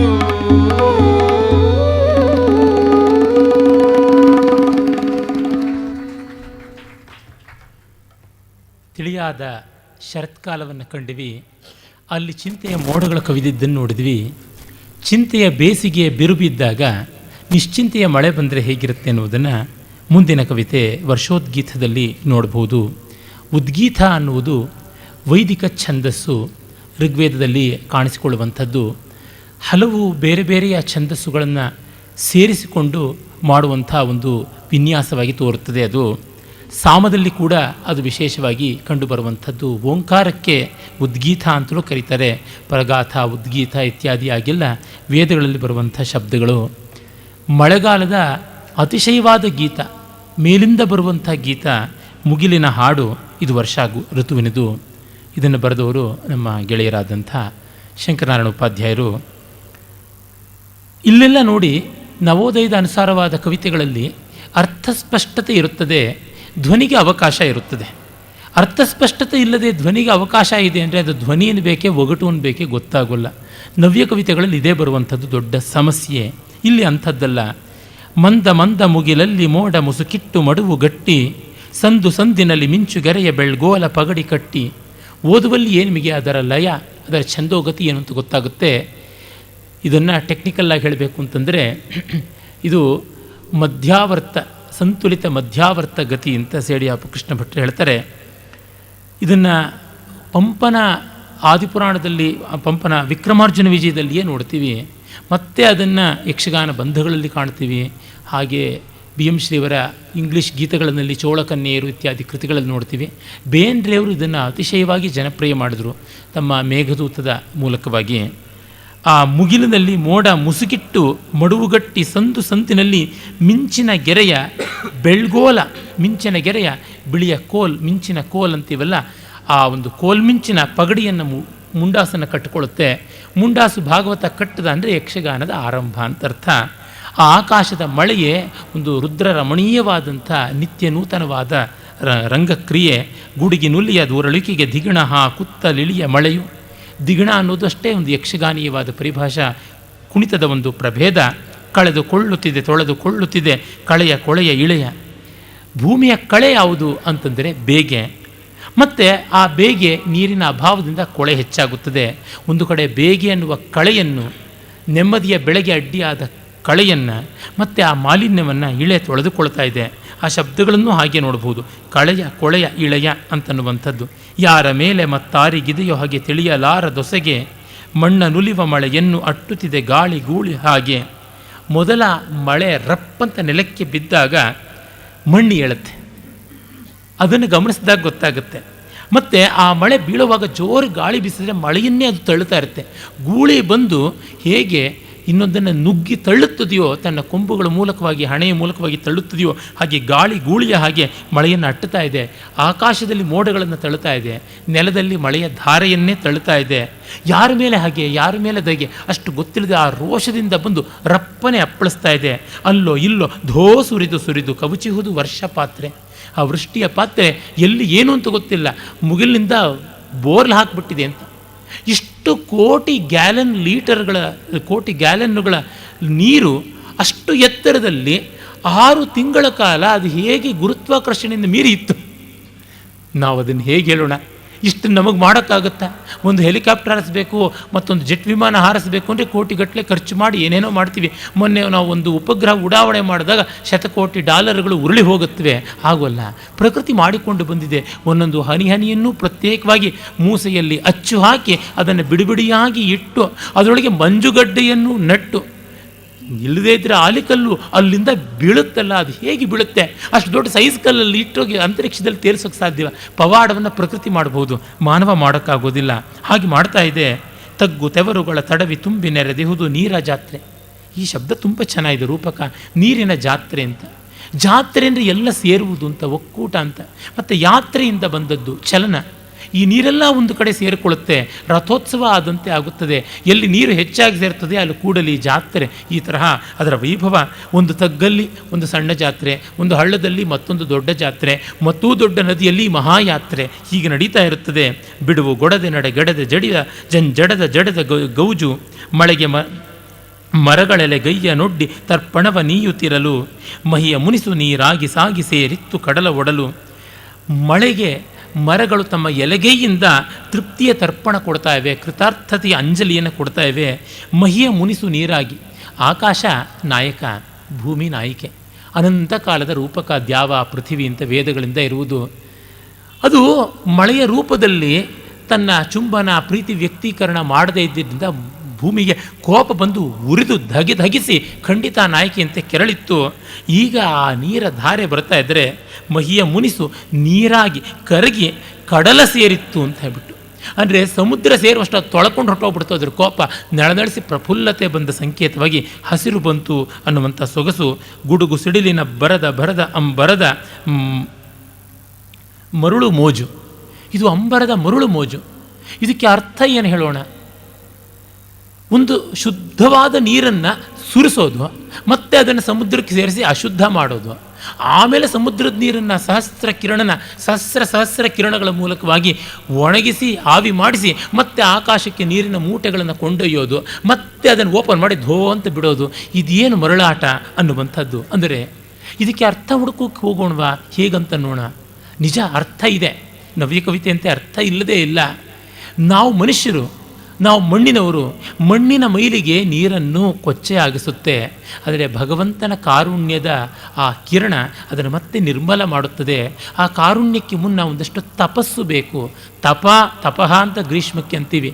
ಆ ತಪ ಮಾಡಿ ನೀರು ಸದ್ಗತಿಯನ್ನು ಪಡುತ್ತದೆ. ಆಗ ನೀರಿನ ಅವತಾರ. ಅಂದರೆ ಕೊಚ್ಚೆ ಆದ ನೀರು ತಪಸ್ಸು ಮಾಡಬೇಕು. ತಪಸ್ಸು ಮಾಡಿ ಪರಿಶುದ್ಧಾತ್ಮವಾಗಿ ಮೇಲೆ ಹೋಗಬೇಕು. ಶುದ್ಧರು ಅವತಾರ ಮಾಡಬಹುದು. ಮುಕ್ತಸ್ಥಾನ್ಯಾನ್ ವಿಮೋಚಯೇತ್ ಅಂತ ಆ ರೀತಿಯಾಗಿ ಮಳೆಯ ಲೀಲೆ. ಎಷ್ಟು ಬಗೆಯಲ್ಲಿ ಕವಿಗಳು ಮಳೆಯ ಲೀಲೆಯನ್ನು ವರ್ಣಿಸಿದ್ದಾರೆ. ಕಳೆದ ಆವೃತ್ತಿಯಲ್ಲೂ ನೋಡಿದ್ವು, ಈ ಬಾರಿಯೂ ನೋಡ್ತಾ ಇದ್ದೀವಿ. ಇನ್ನಷ್ಟು ಮಳೆಗಳ ಪದ್ಯ ಬಂದರೂ ಚೆನ್ನಾಗಿರುತ್ತೆ. ಹಾಗಾಗಿ ಮಳೆಗೆ ಸದಾ ಸ್ವಾಗತ. ಮಳೆಯಿಲ್ಲದೆ ಇಳೆಗೆ ಇಲ್ಲ ಬದುಕಿನ ಭಾಗವತ. ಈಗ ನೋಡೋಣ. ಹಂಸಧ್ವನಿ ರಾಗ ಆದಿತಾಳ.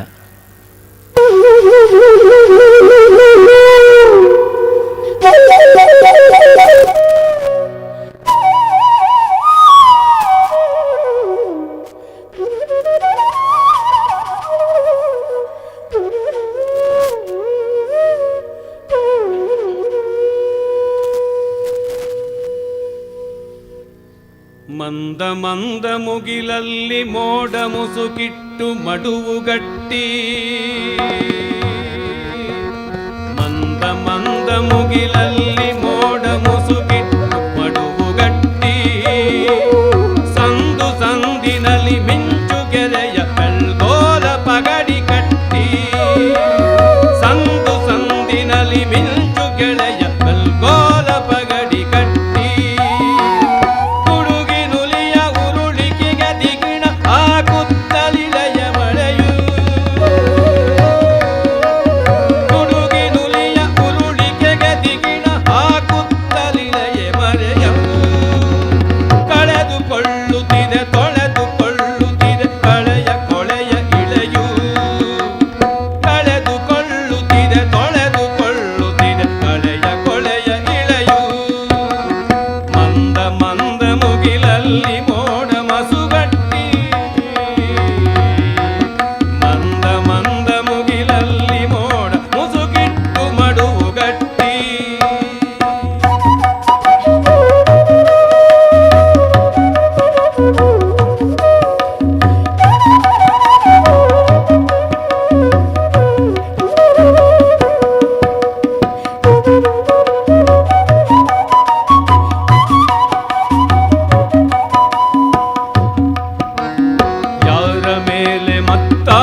ತಡವಿ ತುಂಬಿ ನೆರೆದಿಗುವುದು ನೀರ ಜಾತ್ರೆ.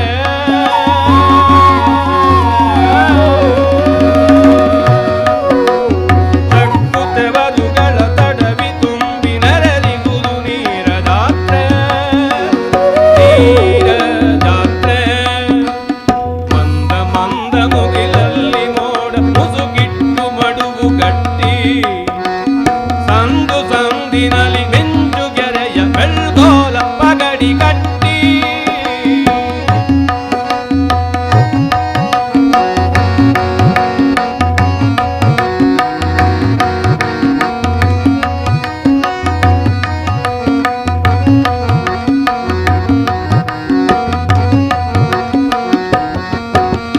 ಬಿಡುವು ಕೊಡದೆ ತಡುಗಡದೆ ಜಡಿವ ಜಂಜಡದ ಜಡದ ಗೌಜು.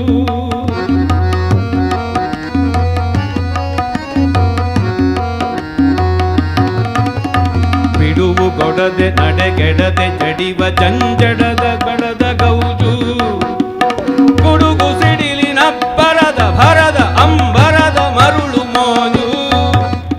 ಗುಡುಗು ಸಿಡಿಲಿನ ಬರದ ಭರದ ಅಂಬರದ ಮರುಳು ಮೋಜು.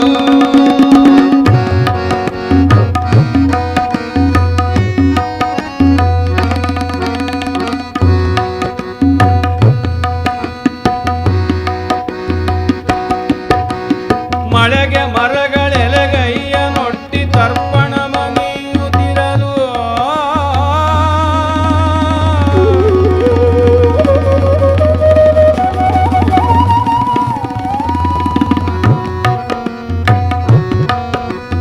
ಮಳೆಗೆ ಮರಗಳೆಲೆಗೈಯ ನೊಟ್ಟಿ ತರ್ಪಣವ ನೀಯುತ್ತಿರಲು. ಮಹಿಯ ಮುನಿಸು ನೀರಾಗಿ ಸಾಗಿ ಸೇರಿತ್ತು ಕಡಲ ಒಡಲು.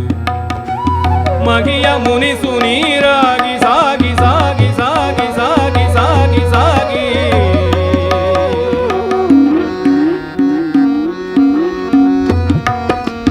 ಮಗಿಯ ಮುನಿಸು ನೀರಾಗಿ ಸಾಗಿ ಸೇರಿತ್ತು ಕಡಲ ಒಡಲು.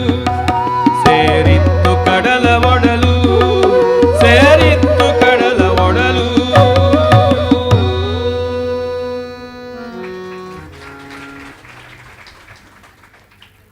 ಮಳೆಗಾಲದ ಹಾಡುಗಳನ್ನು ಹಾಡೋದಕ್ಕೆ ಕೆದರಾಯರ ಕಂಠ ಇದೆಯೇನೋ ಅಂತ ಅನಿಸುವಂಥದ್ದು.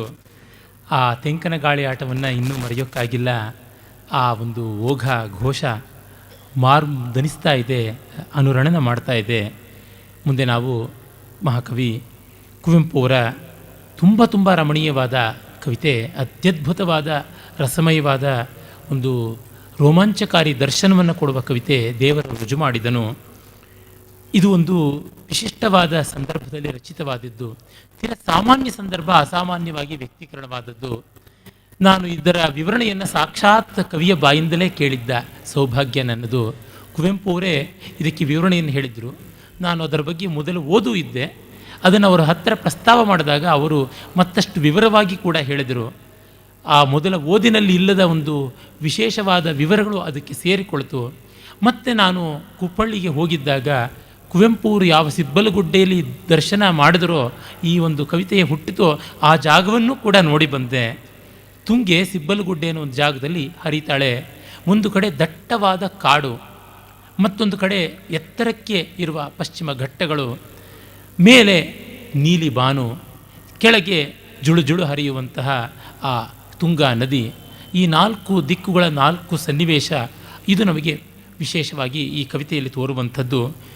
ಕುವೆಂಪು ಅವರು ಒಮ್ಮೆ ಆ ಜಾಗದಲ್ಲಿ ನಿಂತಿದ್ದಾಗ ಆಕಾಶದಲ್ಲಿ ಗುಂಪು ಗುಂಪಾಗಿ ಒಮ್ಮೆಲೆ ಕೊಕ್ಕರೆಗಳು ಹಾರಿ ಬಂದುವಂತೆ, ಸಾರಸ ಬಲಾಹಕ ಪಕ್ಷಿಗಳು ಹಾರಿ ಬಂದವು. ಅದನ್ನು ಕಂಡಾಗ ಅವರಿಗೆ ದೇವರು ರುಜು ಮಾಡಿದಂತೆ ಕಾಣಿಸ್ತು ಅಂತ. ದೇವರು ರುಜು ಮಾಡಿದನು, ರಸವಶನಾಗುತ್ತ ಕವಿ ಅದ ನೋಡಿದನು. ಬಿತ್ತರದಾಗಸ ಹಿನ್ನೆಲೆಯಾಗಿರೆ ಪರ್ವತದೆತ್ತರ ಸಾಲಾಗಿಸದಿರೆ, ಕಿಕ್ಕಿರಿದ ಅಡವಿಗಳಂಚಿನ ನಡುವೆ ಮೆರೆದಿರೆ ಜಲಸುಂದರಿ ತುಂಗೆ. ದೇವರು ರುಜು ಮಾಡಿದನು. ನದಿ ಹರಿದಿತ್ತು, ಬನ ನಿಂತಿತ್ತು, ಬಾನ್ನೀಲಿಯ ನಗೆ ಬೀರಿತ್ತು. ನಿರ್ಜನ ದೇಶದ ನೀರವ ಕಾಲಕ್ಕೆ ಖಗರವ ಪುಲಕಂ ತೋರಿತ್ತು. ಹೂ ಬಿಸಿಲಲ್ಲಿ ಮಿರುಗಿರೆ ನಿರಿವೊಲು, ಮೊರೆದಿರೆ ಬಂಡೆಗಳಲ್ಲಿ ನೀರು ತೊದಲು ಬಂಡೆಗಳಲ್ಲಿ ಅದು ಏನು ಅಂತ ಗೊತ್ತಾಗೋಲ್ಲ, ಆದರೆ ಬಹಳ ಚೆನ್ನಾಗಿರುತ್ತೆ. ಅವ್ಯಕ್ತವರ್ಣ ರಮಣೀಯ ವಚಃ ಪ್ರವೃತ್ತಿ ಕಾಳಿದಾಸ ಹೇಳಿದಂತೆ ಹಾಗಿತ್ತು. ರಂಜಿಸ ಇಕ್ಕೆಲದಲ್ಲಿ ಹೊಮ್ಮಳಲು ಕೆಂಪು ಬಣ್ಣದ ಬಂಗಾರದ ಬಣ್ಣದ ಮರಳ ರಾಶಿ ಎರಡೂ ಕಡೆಯಲ್ಲಿ ಸೊಗಸಾಗಿದೆ. ಸಿಬ್ಬಲು ಗುಡ್ಡೆಯ ಹೊಳೆಯಲ್ಲಿ ಮೀಯುತ್ತ ಕವಿಮನ ನಾಕದಿ ನೆಲೆಸಿತ್ತು. ಅವರು ಸ್ನಾನ ಮಾಡ್ತಾ ಮಂಡಿಯುದ್ದದ ನೀರಿನಲ್ಲಿ ನಿಂತುಕೊಂಡಂತೆ ಮಧುಸೌಂದರ್ಯದ ಮಧುರ ಜಗತ್ತು ಹೃದಯ ಜಿಹ್ವೆಗೆ ಜಯನಾಗಿತ್ತು. ದೃಶ್ಯದಿ ದಿಗಂತನೊಮ್ಮೆಯೇ ಹೊಮ್ಮಿ ಗಿರಿವನ ಪಟದಾಕಾಶದಲ್ಲಿ ತೇಲುತ ಬರಲ್ಕೆ ಬಲಾಕ ಪಂಕ್ತಿ ಲೇಖನ ರೇಖಾನ್ಯಾಸದಲ್ಲಿ. ಭಾಸ ಅದನ್ನು ಹೇಳ್ತಾನೆ, ಒಂದು ರೀತಿ ರುಜ್ವಾಯತಾಂಚ ಕುಟಿಲಾಂಚ ನತೋನ್ನತಾಂಚ ಸಪ್ತರ್ಷಿ ವಂಶ ಕುಟಿಲ ಅಂತ. ಆ ಸಪ್ತರ್ಷಿ ನಕ್ಷತ್ರ ಪುಂಜ ಹೇಗೆ ಓರೆ ಕೋರೆಯಾಗಿರುತ್ತೋ ಹಾಗೆ ಒಮ್ಮೆ ಉದ್ದ, ಒಮ್ಮೆ ಅಡ್ಡ, ಒಮ್ಮೆ ತಿಡ್ಡ, ಒಮ್ಮೆ ವಂಕಿಮ, ಹೀಗೆ ಪಕ್ಷಿಗಳ ಓಡಾಟ ನಡೆಯುತ್ತದೆ. ಆ ರೀತಿ ಅದು ಬಂತು ಅವಾಂಗ್ಮಯ ಛಂದ ಪ್ರಾಸದಲ್ಲಿ, ಮಾತಿಗೆ ಮೀರಿದ ಛಂದೋ ವಿಧಾನ ಪ್ರಾಸದಲ್ಲಿ ಆ ಸಾಲು ಓಡಿತು ಅಂತ ಹೇಳ್ತಾರೆ. ಭಗವತ್ ಕಾವ್ಯ ಕೇಳುವುದಕ್ಕೆ ಓದುವುದಕ್ಕೆ ಭಗವದ್ದೃಷ್ಟಿ ಬೇಕು ಅನ್ನುವ ಒಂದು ಅರ್ಥ ಅಲ್ಲಿ. ಸೃಷ್ಟಿಯ ರಚನೆಯ ಕುಶಲದ ಚಂದಕ್ಕೆ ಜಗದಚ್ಚರಿಯೊಂದದ ಒಪ್ಪಂದಕ್ಕೆ ಚಿರಚೇತನ ತಾನಿಹೆನೆಂಬಂದದಿ ಬೆಳ್ಳಕ್ಕಿಯ ಹಂತಿಯ ಆ ನೆವದಿ ದೇವರು ರುಜು ಮಾಡಿದನು, ಕವಿ ರಸವಶನಾಗುತ್ತ ಅದ ನೋಡಿದನು ಅಂತ. ಅಂದರೆ ಈ ಸೃಷ್ಟಿಯ ರಚನೆಯ ಕೌಶಲ, ಸೌಂದರ್ಯ ಮತ್ತು ಜಗತ್ತಿನ ವಿಸ್ಮಯ ಇವೆಲ್ಲವನ್ನೂ ನೀವು ಸರಿಯಾಗಿ ಉಳಿಸ್ಕೊಂಡ್ರೆ ನಿಮ್ಮ ಪಾಲಿಗೆ ಸದಾ ನಾನು ಕೊಡ್ತೀನಿ. ಇದಕ್ಕೆ ಹಿನ್ನೆಲೆಯಲ್ಲಿ ನಾನಿದ್ದೀನಿ, ಈ ಅತ್ಯದ್ಭುತವಾದ ಚಿತ್ರವನ್ನು ಬರೆದಿದ್ದೀನಿ, ಈ ಚಿತ್ರವನ್ನು ರಚಿಸಿದ ಕಲಾವಿದ ತಾನು ಅಂತ ಸಹಿ ಹಾಕಿದಂತೆ ಆ ಪಕ್ಷಿಗಳ ಸಾಲು ಹಾರಿತು. ಅದು ಕವಿ ನೋಡಿದ ಅಂತ. ಭಗವಂತನ ಕಾವ್ಯವನ್ನು ಕವಿ ಕಂಡ ಬಗೆಯನ್ನು ಒಂದು ಕವಿತೆ ಮಾಡಿದ್ದಾರೆ. ಅದೀಗ ನಾವು ಆಭೋಗಿ ರಾಗದಲ್ಲಿ ಆದಿತಾಳದಲ್ಲಿ ಕೇಳೋಣ.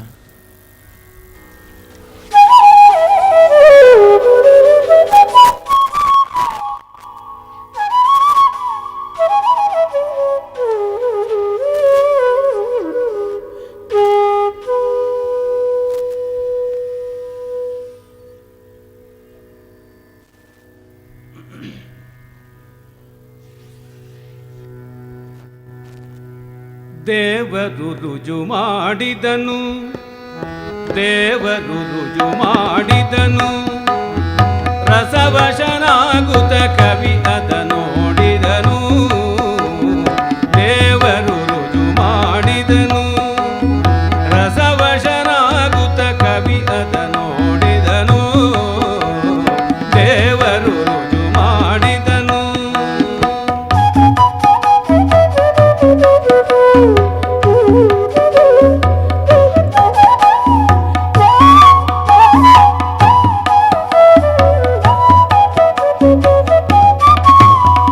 ಬಿತ್ತರದಾಗಸ ಹಿನ್ನೆಲೆಯಾಗಿರೆ ಪರ್ವತದೆತ್ತರ ಸಾಲಾಗೆಸೆದಿರೆ. ಬಿತ್ತರದಾಗಸ ಹಿನ್ನೆಲೆಯಾಗಿರೆ ಪರ್ವತದೆತ್ತರ ಸಾಲಾಗೆಸೆದಿರೆ. ಕಿಕ್ಕಿರಿದಡವಿಗಳಂಚಿನ ನಡುವೆ, ಕಿಕ್ಕಿರಿದಡವಿಗಳಂಚಿನ ನಡುವೆ ಬೆರೆದಿರೆ ಜಲ ಸುಂದರಿ ತುಂಗೆ.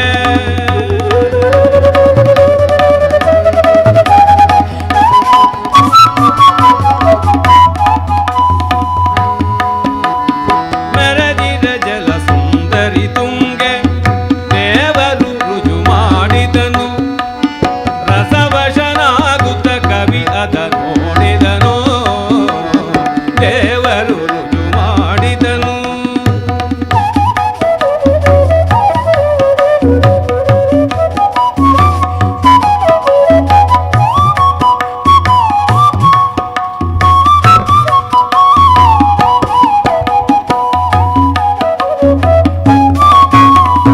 ನದಿ ಹರಿದಿತ್ತು,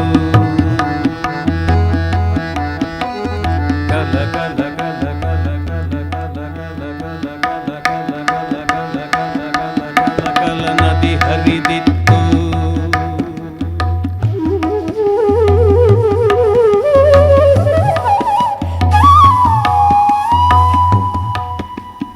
ನದಿ ಹರಿದಿತ್ತು, ಬನ ನಿಂತಿತ್ತು. ನದಿ ಹರಿದಿತ್ತು, ಬನ ನಿಂತಿತ್ತು. ಪಾನ್ನೀಲಿಯ ನಗೆ ಬೀರಿತು, ಪಾನ್ನೀಲಿಯ ನಗೆ ಬೀರಿತು. ನಿರ್ಜನ ದೇಶದ ನೀರವ ಕಾಲಕ್ಕೆ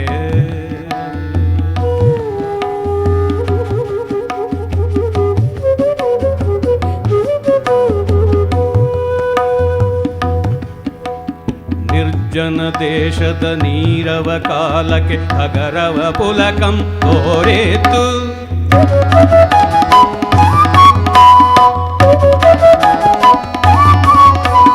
ಹೂಬಿಸಿಲಲಿ ಮಿರುಗಿರ ನಿರಿವನಲು, ಹೂಬಿಸಿಲಲಿ ಮಿರುಗಿರ ನಿರಿವನಲು.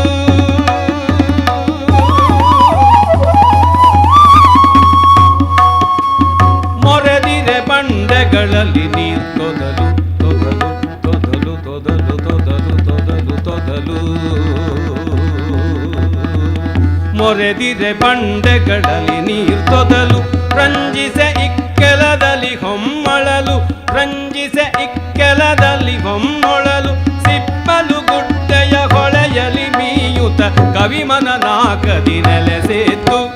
ಸಿಪ್ಪಲು ಗುಡ್ಡೆಯ ಹೊಳೆಯಲಿ ಮೀಯುತ ಕವಿಮನ ನಾಕದಿ ನೆಲೆಸೇತು. ಮಧು ಸೌಂದರ್ಯದ ಮಧುರ ಜಗತ್ತೋ,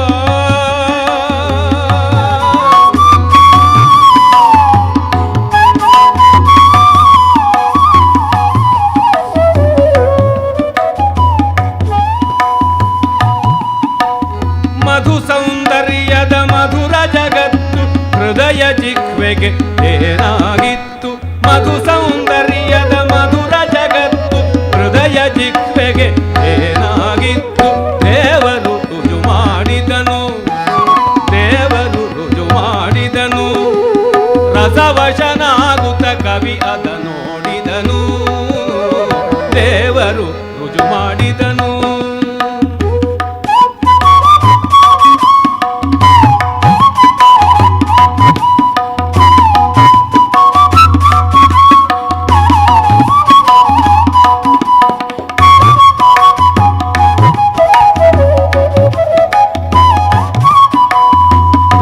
ದಿಗಂತದಿ ನೊಮ್ಮೆಯ ಹೊಮ್ಮಿ,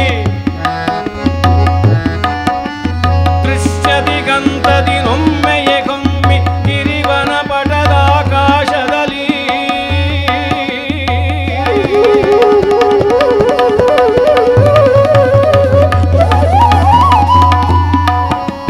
ದೃಶ್ಯ ದಿಗಂತದಿ ನೊಮ್ಮೆಯ ಹೊಮ್ಮಿ. ಗಿರಿವನ ಪಟದ ಆಕಾಶದಲ್ಲಿ ತೇಲುತ್ತ ಬರಲ್ಕೆ ಬಲಾಕ ಪಂಕ್ತಿ, ತೇಲುತ್ತ ಬರಲ್ಕೆ ಬಲಾಕ ಪಂಕ್ತಿ.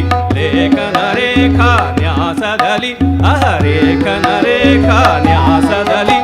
ಅವಾಂಗ್ಮಯ ಚಂದ ಪ್ರಾಸದಲ್ಲಿ, ಅವಾಂಗ್ಮಯ ಚಂದ ಪ್ರಾಸದಲ್ಲಿ. ಸೃಷ್ಟಿಯ ರಚನೆಯ ಕುಶಲಕ್ಕೆ ಚಂದಕ್ಕೆ,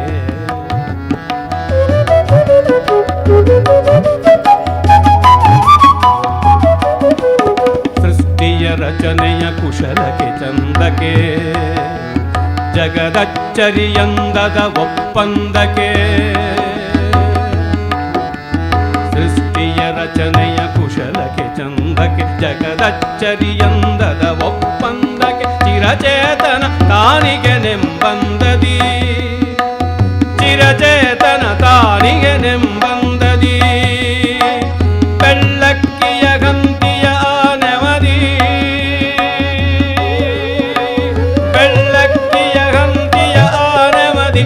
ದೇವರು ರುಜು ಮಾಡಿದನು, ಬೆಳ್ಳಕ್ಕಿಯ ಗಂತಿಯ ನೆವದಿ. ದೇವರು ರುಜು ಮಾಡಿದನು. ರಸವಶನಾಗುತ್ತ, ರಸವಶನಾಗುತ್ತ, ರಸವಶನಾಗುತ್ತ ಕವಿ ಅದ ನೋಡಿದನು, ಕವಿ ಅದ ನೋಡಿದನು, ಕವಿ ಅದ ನೋಡಿದನು.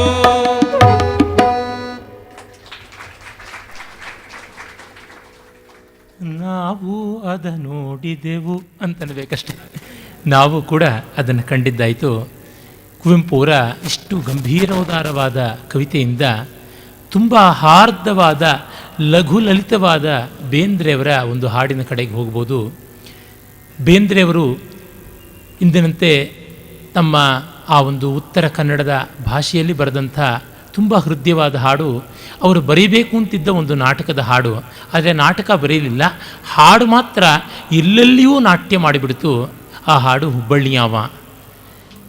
ಇದರ ಬಗ್ಗೆ ಒಮ್ಮೆ ವಸಂತ ದಿವಾಣಜಿ ಅಂತ ಬೇಂದ್ರೆಯವರ ನಿಕಟವರ್ತಿಗಳಾದ ಕುಸುಮಾಕರ ದೇವರಗೆಣ್ಣೂರ ಅಂತಲೂ ಕೂಡ ಅವರು ಕಾವ್ಯನಾಮದಲ್ಲಿ ಅನೇಕ ಕವಿತೆಗಳನ್ನು, ಕಾದಂಬರಿ ಇತ್ಯಾದಿಗಳನ್ನು ಕೂಡ ಬರೆದಂಥವರು. ಅವರು ಒಮ್ಮೆ ಹೇಳಿದರು ಏನೆಂದರೆ, ಇದು ಒಬ್ಬ ರಾಜದಾಸಿ ಅಥವಾ ವೇಶ್ಯೆ ಅಂತ ಹೇಳ್ಬೋದು, ಹುಬ್ಬಳ್ಳಿಯಲ್ಲಿ ಇದ್ದ ಒಬ್ಬ ತನ್ನ ಪ್ರಿಯ ಇನ್ನೂ ಯಾಕೆ ಬರಲಿಲ್ಲ ಅಂತ ಕೇಳಿಕೊಳ್ತಕ್ಕಂಥದ್ದು, ತನ್ನ ಗೆಳತಿಯರ ಜೊತೆ ಪ್ರಶ್ನೆ ಮಾಡುವಂಥದ್ದು ಆಗಿದ್ದರೂ ಕೂಡ ಇದರ ವಿವರಗಳು ಹಾಗೆ ಗೊತ್ತಾಗುತ್ತೆ ನಮಗೆ. ಮತ್ತು ಇಲ್ಲಿ ಚೌಡಿ ಅಂತ, ಅವಳನ್ನು ಚೂಡಾಮಣಿ ಅಂತ ಅವನು ಕರೀತಾ ಇದ್ದ ಪ್ರೀತಿಯಿಂದ. ಚಹಾದ ಜೋಡಿ ಚೂಡಾದ ಹಂಗ ಅಂತೆಲ್ಲ ಕೊಂಡಾಡ್ತಾ ಇದ್ದ ಅಂತ ಗೊತ್ತಾಗುತ್ತೆ. ಮತ್ತು ಭಾರೀ ರುಮಾಲು ಕಟ್ಟಿಕೊಂಡಂಥವನು ಅಂತ, ಕಪ್ಪ ತೊಟ್ಟವನು ಅಂತ ಬಗೆಬಗೆಯಾದ ಚಿತ್ರಕವಾದ ವಿವರಗಳನ್ನೆಲ್ಲ ಅಲ್ಲಿ ನೋಡ್ತೀವಿ. ತಾತ್ಪರ್ಯತಃ ಹೇಳುವುದಿದ್ದರೆ, ಅವಳಿಗೆ ಒಬ್ಬ ಬೆಲೆವೆಣ್ಣಿಗೆ ಮೈಮಾರಿಕೊಂಡು ಬದುಕುವವಳಿಗೆ ಒಬ್ಬ ಮನಸ್ಸನ್ನು ಅಪಹರಿಸಿದ್ದ, ಅವನಿಗೆ ಮನಸ್ಸನ್ನು ಮಾರಿಕೊಂಡಿದ್ದಳು. ಅದು ಅಲ್ಲಿರುವ ಗಾಂಭೀರ್ಯ. ಅಂದರೆ ಎಂಥ ಹೆಣ್ಣಾಗಲಿ ಗಂಡಾಗಲಿ ಎಷ್ಟು ವ್ಯವಹಾರ ಮಾಡೋಕ್ಕೆ ಹೋಗಲಿ ಅದನ್ನು ಮೀರಿದ ಪ್ರೀತಿಯೋ ಆತ್ಮೀಯತೆಯೋ ಬಾಂಧವ್ಯೋ ಬಂದುಬಿಡುತ್ತೆ. ಹಾಗಾಗಿ ವಾಣಿಜ್ಯ ಅಂತನ್ನೋದು ಕಡೆಗೆ ಯಜ್ಞ ಆಗೋದಕ್ಕೆ ಸಾಧ್ಯತೆ ಉಂಟು ಅನ್ನೋದನ್ನು ತೋರ್ಪಡಿಸುವಂತೆ ಈ ಒಂದು ಹುಬ್ಬಳ್ಳಿಯವ ಹಾಡು ರೂಪುಗೊಂಡಿದೆ. ಆ ಬಗ್ಗೆ ವಸಂತ ದಿವಾಣಜಿಯವರು ಹೇಳಿದರು. ಬೇಂದ್ರೆಯವರ ದೃಷ್ಟಿ ಎಷ್ಟು ವಿಶಿಷ್ಟವಾಗಿತ್ತು ಅನ್ನೋದು ಗೊತ್ತಾಗುತ್ತದೆ. ಒಮ್ಮೆ ಅವರೆಲ್ಲೋ ಹೋಗಿದ್ದಾಗ ಒಬ್ಬ ಹಳ್ಳಿಯ ಮುದುಕಿ ಈ ಹಾಡನ್ನು ಹಾಡ್ಕೊಳ್ತಾ ಇದ್ರಂತೆ, ಭಜನೆ ಆಗಿ. ಅದು ಏನಂದರೆ, ಅವರು ಈ ಹುಬ್ಬಳ್ಳಿಯವ ಅಂತನ್ನೋದು ಹುಬ್ಬಳ್ಳಿಯ ಸಿದ್ಧಾರೂಢ ಸ್ವಾಮಿಗಳು, ಮಹಾಜೀವನ್ಮುಕ್ತರಾದ ಅವಧೂತರು, ಅದ್ವೈತದ ತುರಿಯ ಸ್ಥಿತಿನಲ್ಲಿದ್ದಂಥವರು, ಅವರ ಬಗೆಗಿನ ಪ್ರಾರ್ಥನಾ ಗೀತೆ ಅಂತ ಆಕೆಗೆ ನಂಬಿಕೆ. ಹಾಗೆ ಹಾಡ್ಕೊಳ್ತಾ ಇದ್ದಿದ್ದು. ಅವ್ರ ಮನೆ ಪಕ್ಕದಲ್ಲಿದ್ದಂಥ ಯಾರೋ ಹತ್ತಿರದಲ್ಲಿದ್ದಂಥ, ಅಯ್ಯೋ ಅಲ್ಲ ಇದು ಯಾವುದೋ ಹಾದರಗಿತ್ತಿ ಹಾಡು ಅಂತ ಬೇಂದ್ರೆ ಬರೆದಿರೋದು, ಪಾತ್ರಗಿತ್ತಿ ಹಾಡಿನ ಥರ ಪಾತ್ರದವಳ ಹಾಡನ್ನ ನೀನು ಸಿದ್ಧಾರೂಢರದ ಸ್ವಾಮಿಗಳ ಭಜನೆ ಅಂತ ಹಾಡ್ತಿದ್ದೀಯಲ್ಲ ಅಂತ. ಇಲ್ಲ, ಬೇಂದ್ರೇನೇ ಬಂದು ಹೇಳಿದ್ರೆ ನಾನು ತಿದ್ಕೋತೀನಿ, ಇಲ್ದಿದ್ರೆ ಇಲ್ಲ ಅಂತ. ಬೇಂದ್ರೆ ಅವ್ರು ಬಂದ್ರಂತೆ ಅವ್ರ ಮನೆಗೆ. ಬಂದು ಅವ್ವ ಅದು ಹಾಗೆ ಅದು ಸಿದ್ಧಾರೂಢರದೇ ಪ್ರಾರ್ಥನೆ ಅಂತ ಹೇಳ್ಬೋದ್ರಂತೆ. ಅಂದರೆ ನ ಬುದ್ಧಿಭೇದಂ ಜನಯೇತ್ ಅಜ್ಞಾನಾಂ ಕರ್ಮಸಂಗಿನಾಂ ಜೋಷಯೇತ್ ಸರ್ವಕರ್ಮಾಣಿ ವಿದ್ವಾನ್ ಯುಕ್ತ ಸಮಾಚರನ್ ಅನ್ನುವ ಮಾತು ಗೀತೆಯಲ್ಲಿ ಬರ್ತದಲ್ಲ. ಮುಗ್ಧರಾದ ಕೇವಲ ಭಾವಕರಾದವರ ಬುದ್ಧಿಭೇದವನ್ನು ಉಂಟು ಮಾಡೋದ್ರೊಳಗೆ ಯಾವ ಪರಮಾರ್ಥವನ್ನೂ ಕಾಣೋದಿಲ್ಲ. ಬಹಳ ಸುಲಭ ಶಾಕ್ ಟ್ರೀಟ್ಮೆಂಟ್ ಕೊಡೋದು ಜಗತ್ತಿಗೆ, ಆದರೆ ಅದರಿಂದ ರಿಕವರ್ ಮಾಡಿಸುವುದು ತುಂಬ ಕಷ್ಟ, ಇನ್ಸುಲೇಟ್ ಮಾಡುವುದು ಕಷ್ಟ. ಡಿಸ್ಟ್ರಕ್ಷನ್ ಬಹಳ ಸುಲಭವಾದದ್ದು. ಈ ದೃಷ್ಟಿಯಿಂದ ಬೇಂದ್ರೆಯವರು ಯದ್ಭಾವಂ ತದ್ಭವತಿ, ವಸ್ತುತಃ ಯದ್ಭಾವಸ್ತದ್ಭವತಿ ಅಂತಿರಬೇಕು, ಯದ್ಭಾವಂ ತದ್ಭವತಿ ಅಂತ ಲೋಕದಲ್ಲಿ ಆಗಿಬಿಟ್ಟಿದೆ. ಹಾಗೆ ನೋಡಬೇಕಾದದ್ದು ಅನ್ನುವ ಮಾತನ್ನು ಕೂಡ ನೆನೆಯಬಹುದು. ಇದನ್ನು ಅವರು ಯಾವ ರಾಗ ಯಾವ ತಾಳದಲ್ಲಿ ಹಾಡ್ತಾರೋ ನನಗೂ ಗೊತ್ತಿಲ್ಲ, ಅದು ನಿಮ್ಮಷ್ಟೇ ಅನಿರೀಕ್ಷಿತ ನನಗೂ.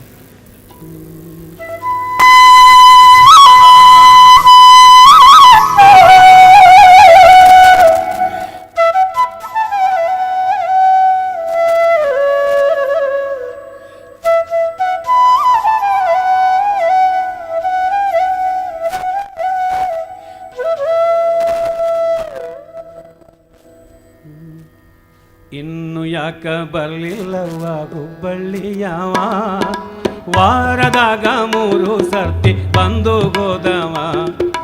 ಇನ್ನು ಯಾಕ ಬರಲಿಲ್ಲವ್ವ ಹುಬ್ಬಳ್ಳಿಯವ, ವಾರದಾಗ 3 ಸರ್ತಿ ಬಂದು ಗೋದವ. ಭಾರಿ ಜರದ ವಾರಿ ರುಮಾಲ ಸುತ್ತಿಕೊಂಡವ, ತುಂಬು ಮೀಸಿ ತೀಡಿ ಗೋತ ಹುಬ್ಬ ಹಾಸವ. ಭಾರಿ ಜರದ ವಾರಿ ರುಮಾಲ ಸುತ್ತಿಕೊಂಡವ, ತುಂಬು ಮೀಸಿ ತೀಡಿ ಗೋತ ಹುಬ್ಬು ಹಾಸವ. ಮಾತು ಮಾತಿಗೆ ನಕ್ಕು ನಗಿಸಿ ಆಡಿ ಸ್ಯಾಡವ, ಮಾತು ಮಾತಿಗೆ ನಕ್ಕು ನಗಿಸಿ ಆಡಿ ಸ್ಯಾಡವ. ಏನೋ ಅಂದರೆ ಏನೋ ಕಟ್ಟಿ ಹಾಡವ, ಏನೋ ಅಂದರೆ ಏನೋ ಕಟ್ಟಿ ಹಾಡವ. ಇನ್ನು ಯಾಕ ಬರಲಿಲ್ಲವ್ವ ಹುಬ್ಬಳ್ಳಿಯವ, ವಾರದಾಗ 3 ಸರ್ತಿ ಬಂದು ಗೋದವ. ಅವ ವಾರದಾಗ 3 ಸರ್ತಿ ಬಂದು ಗೋದವ.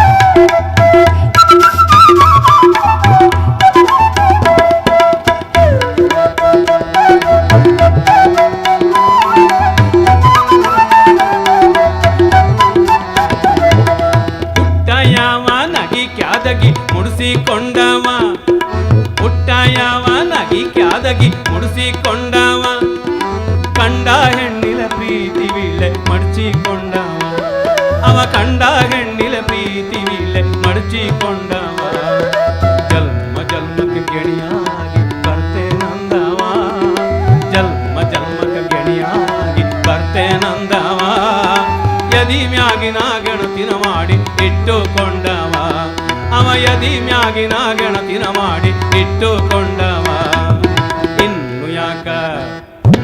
ಇನ್ನು ಯಾಕ ಬರಲಿಲ್ಲವ್ವ ಹುಬ್ಬಳ್ಳಿಯವ, ವಾರದಾಗ 3 ಸರ್ತಿ ಬಂದು ಹೋಗವ.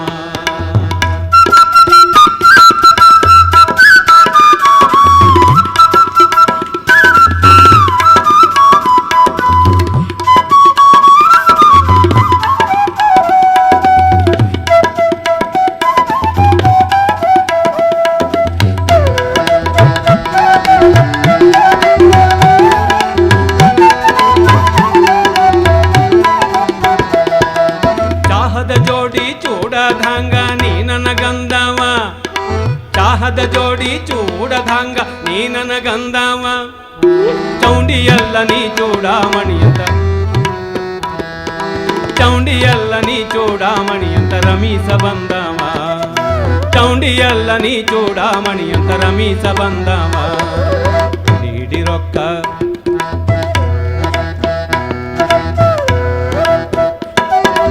ಇನ್ನು ಯಾಕ ಬರಲಿಲ್ಲವ ಹುಬ್ಬಳ್ಳಿಯವ, ವಾರದಾಗ 3 ಸರ್ತಿ ಬಂದು ಹೋದವ, ಅವ ವಾರದಾಗ 3 ಸರ್ತಿ ಬಂದು ಹೋದವ.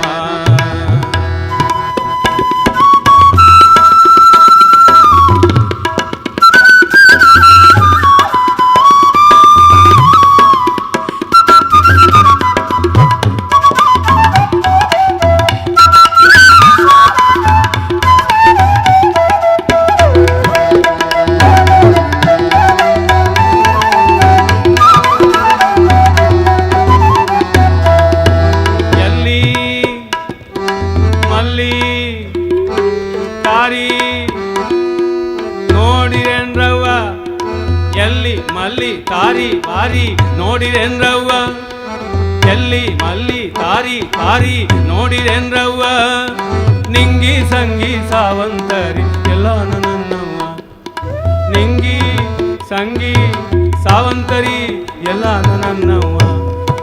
ಸೆಟ್ಟರ ಗುಡುಗ ಸಟ್ಕೊಂಡೋದ, ಸೆಟ್ಟರ ಗುಡುಗ ಸಟ್ಕೊಂಡೋದ ಅಂತ ನಂಜೀವ, ಸೆಟ್ಟರ ಗುಡುಗ ಸಟ್ಕೊಂಡೋದ ಅಂತ ನಂಜೀವ. ಆದಿ ಬೀದಿ ಹುಡುಕತೈತ ಬಿಟ್ಟ ಎಲ್ಲ ಗಾವ, ಆದಿ ಬೀದಿ ಹುಡುಕತೈತ ಬಿಟ್ಟ ಎಲ್ಲ ಗಾವ. ಇನ್ನು ಯಾಕ ಬರಲಿಲ್ಲವ್ವ ಹುಬ್ಬಳ್ಳಿಯವ, ವಾರದಾಗ 3 ಸರ್ತಿ ಬಂದು ಹೋದವ, ಅವ ವಾರದಾಗ 3 ಸರ್ತಿ ಬಂದು ಹೋದವ, ಅವ ವಾರದಾಗ 3 ಸರ್ತಿ ಬಂದು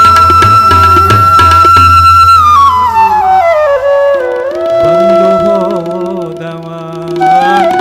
ಇನ್ನು ಯಾಕ ಬರಲಿಲ್ಲ.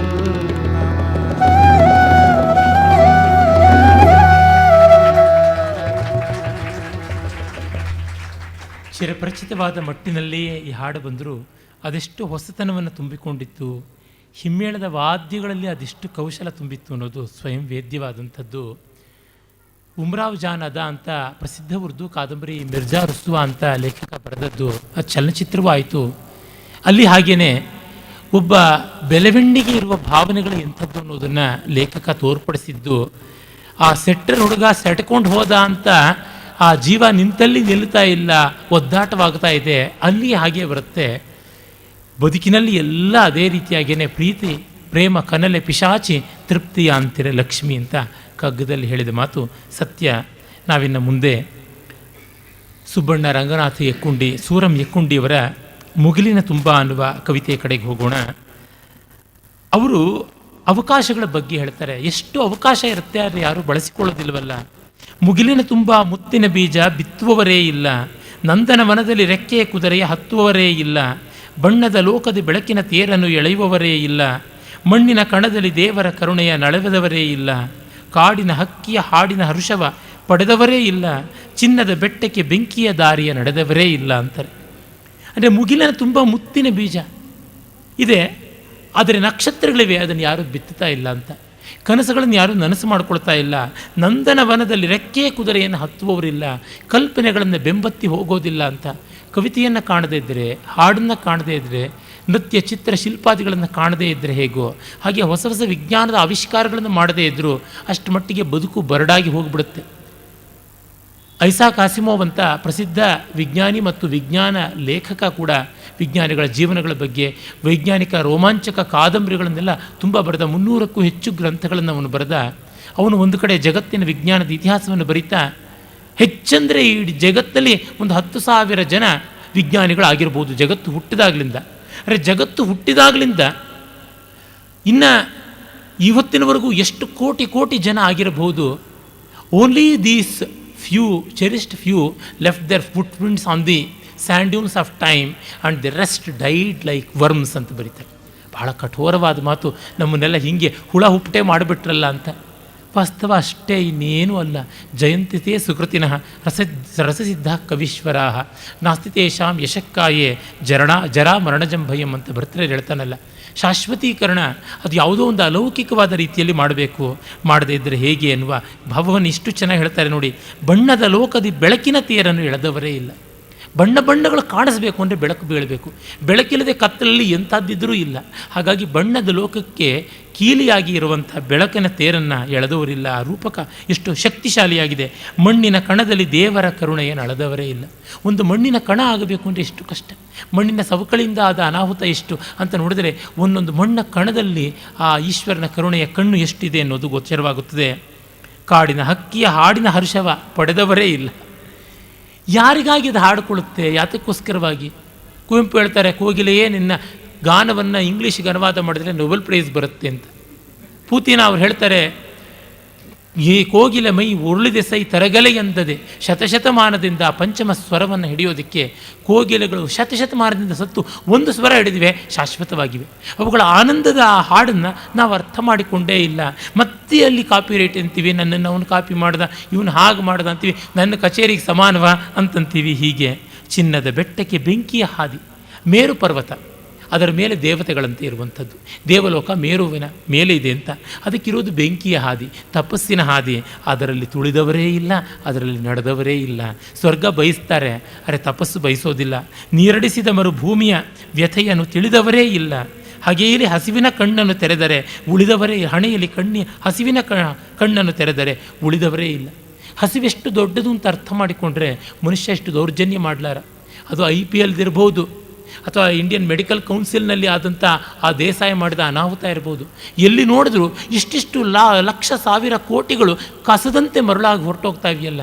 ಇಂದು ವಿಜಯ ಕರ್ನಾಟಕದಲ್ಲಿ ಶ್ರೀಮಂತರ ಮದುವೆಗಳ ಮೋಜು ಎಂಥದ್ದು ಅಂತ ಲಕ್ಷ್ಮೀ ಮಿತ್ತಲ್ ಮಗಳಿಗೆ 250 ಕೋಟಿ ರೂಪಾಯಿ ಖರ್ಚು ಮಾಡಿದ್ದಂತೆ. ಏನಾದರೂ ನಮಗೆ ಅಳತೆ ಸಿಗುತ್ತದೆ? ಹಸಿವಿನ ಕಣ್ಣು ತೆರೆದು ಬಿಟ್ಟರೆ ಆ ರುದ್ರನೇತ್ರದ ಮುಂದೆ ಜಗತ್ತು ಧೂಳಿಪಟಲ ಭಸ್ಮೀಭೂತವಾಗುವುದಿಲ್ವೇ? ಬೀದಿಗೆ ಬಿಸುಟಿತ ಕೂಸಿನ ಬಾಯಿಗೆ ತಾಯಿಯ ಹಾಲಿಲ್ಲ, ಗೌರೀಶಂಕರ ಶಿಖರವನ್ನೇರಲು ನಮಗೂ ಕಾಲಿಲ್ಲ. ಎಲ್ಲರಿಗೂ ದೊಡ್ಡದು ಮಾಡೋಕ್ಕಾಗೋಲ್ಲ, ಅಂದರೆ ಸಣ್ಣದಾದರೂ ಸಾಧ್ಯ ಉಂಟಲ್ಲ. ಅನಾಥ ಮಗುವಿಗೆ ಹಾಲಿಲ್ಲ, ಆದರೆ ನಾಗಪ್ಪನಿಗೆ ತನಿಯರವರೇ ಇಲ್ಲ. ಬೇಡ ಬೇಡ ಅಂದರೂ ಬಲವಂತವಾಗಿ ಹಾಲು, ಅಭಿಷೇಕ, ಕುಡಿಯೋದು ಎಲ್ಲವನ್ನೂ ಮಾಡಿಸ್ತೀವಿ. ಶಬರಿಯ ಗುಡಿಸಲ ಹಣ್ಣಿನ ರುಚಿಯನ್ನು ಕಂಡವರೇ ಇಲ್ಲ. ಎಂಜಲದಲ್ಲಿ ಸವಿ ಕಾಣಬೇಕು ಅಂದರೆ ರಾಮನಿಗೆ ಸಾಧ್ಯ, ಹರಾಮರಿಗೆ ಆಗುತ್ತಿದೆಯೇ? ಒಲಮೆಯ ಹಾಲು, ತಿಳಿವಿನ ಜೇನು ಉಂಡವರೇ ಇಲ್ಲ. ಕಡಲಿನ ಭಗವದ್ಗೀತೆಗೆ ಭಾಷ್ಯವ ಬರೆದವರೇ ಇಲ್ಲ. ಯಾವ ಶಂಕರ, ಯಾವ ರಾಮಾನುಜ, ಯಾವ ಮಧ್ವ, ಯಾವ ಬಲದೇವ, ಯಾವ ನಿಂಬಾರ್ಕ, ಯಾರು ಬರೆಯೋದಕ್ಕೆ ಸಾಧ್ಯ? ನಮಗೂ ನಿಮಗೂ ಹೃದಯದ ಬಾಗಿಲು ತೆರೆದವರೇ ಇಲ್ಲ. ವ್ಯಾಖ್ಯಾನ ಬೇಕಿಲ್ಲ. ಈಗ ಹಿಂದೂಸ್ತಾನಿ ತೋಡಿ ರಾಗದಲ್ಲಿ ಆದಿತಾಳದಲ್ಲಿ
ಮುಗಿಲಿನ ತುಂಬ ಮುತ್ತಿನ ಬೀಜ ಬಿತ್ತುವವರೇ ಇಲ್ಲ.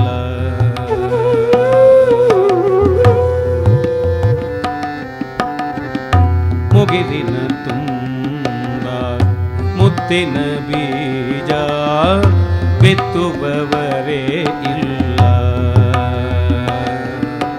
ನಂದನವನದಲ್ಲಿ ರೆಕ್ಕೆಯ ಕುದುರೆಯ ಹತ್ತುವರೇ ಇಲ್ಲ. ನಂದನವನದಲ್ಲಿ ರೆಕ್ಕೆಯ ಕುದುರೆಯ ಹತ್ತುವವರೇ ಇಲ್ಲ. ಮುಗಿಲಿನ ತುಂಬ ಮುತ್ತಿನ ಬೀಜ ಬಿತ್ತುವವರೇ ಇಲ್ಲ.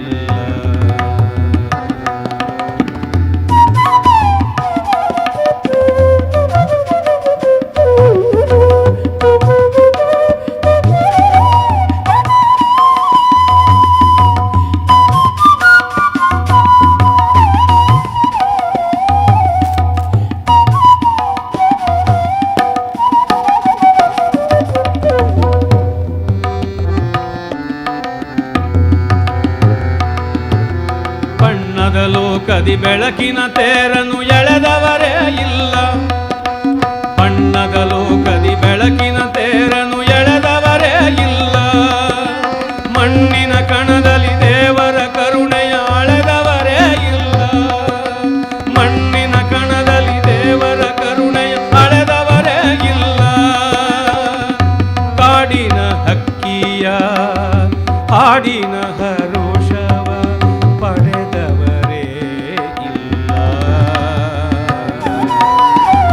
ಕಾಡಿನ ಹಕ್ಕಿಯ ಹಾಡಿನ ಹರುಷವ ಪಡೆದವರೇ ಇಲ್ಲ. ಚಿನ್ನದ ಬೆಟ್ಟಕ್ಕೆ ಬೆಂಕಿಯ ದಾರಿಯ ನಡೆದವರೇ ಇಲ್ಲ.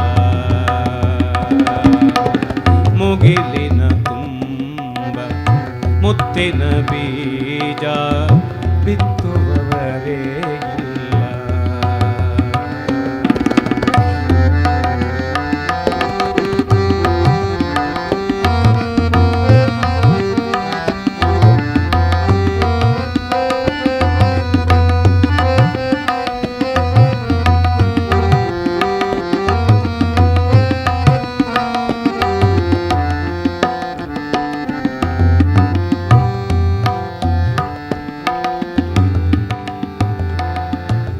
ನೀರಡಿಸಿದ ಮರುಭೂಮಿಯ ವ್ಯಥೆಯ ತಿಳಿದವರೇ ಇಲ್ಲ.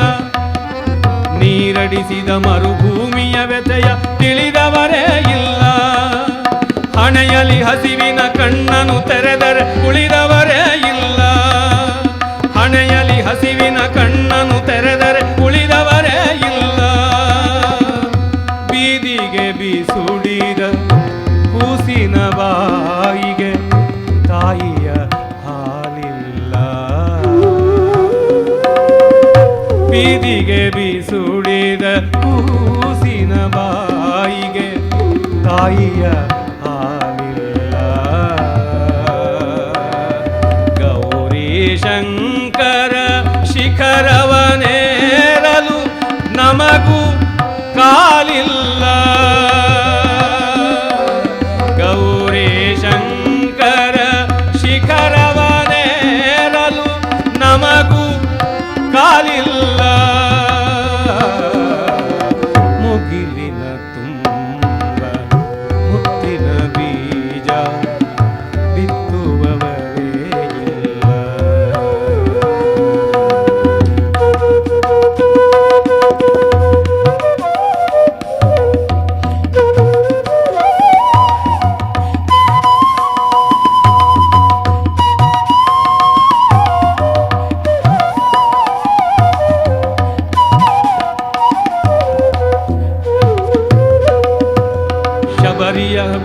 ಶಬರಿಯ ಗುಡಿಸಲ ಹಣ್ಣಿನ ರುಚಿಯನ್ನು ಕಂಡವರೇ ಇಲ್ಲ. ಶಬರಿಯ ಗುಡಿಸಲ ಹಣ್ಣಿನ ರುಚಿಯನ್ನು ಕಂಡವರೇ ಇಲ್ಲ.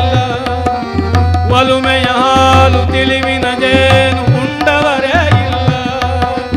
ಒಲುಮೆಯ ಹಾಲು ತಿಳಿವಿನ ಜೇನು ಉಂಡವರೇ ಇಲ್ಲ.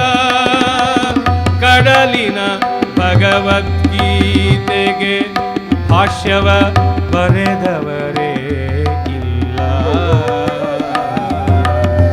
ಕಡಲಿನ ಭಗವದ್ಗೀತೆಗೆ ಭಾಷ್ಯವ ಬರೆದವರೇ ಇಲ್ಲ. ನಮಗೂ ನಿಮಗೂ ಹೃದಯದ ಬಾಗಿಲು ತೆರೆದವರೇ ಇಲ್ಲ. ನಮಗೂ ನಿಮಗೂ ಹೃದಯದ ಬಾಗಿಲು ತೆರೆದವರೇ ಇಲ್ಲ. ಬಾಗಿಲು ತೆರೆದವರೇ ಇಲ್ಲ.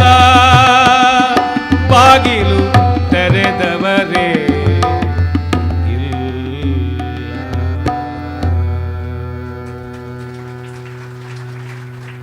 ಧನ್ಯವಾದ. ನಾಳೆ ಮತ್ತೆ ಇದೇ ವೇದಿಕೆಯಲ್ಲಿ ಈ ಕಂತಿನ ಕಾರ್ಯಕ್ರಮದ ಕಡೆಯ ಕಂತನ್ನು ಕಡೆಯ ಒಂದು ರೂಪಕವನ್ನು ನೋಡೋಣ. ನಮಸ್ಕಾರ.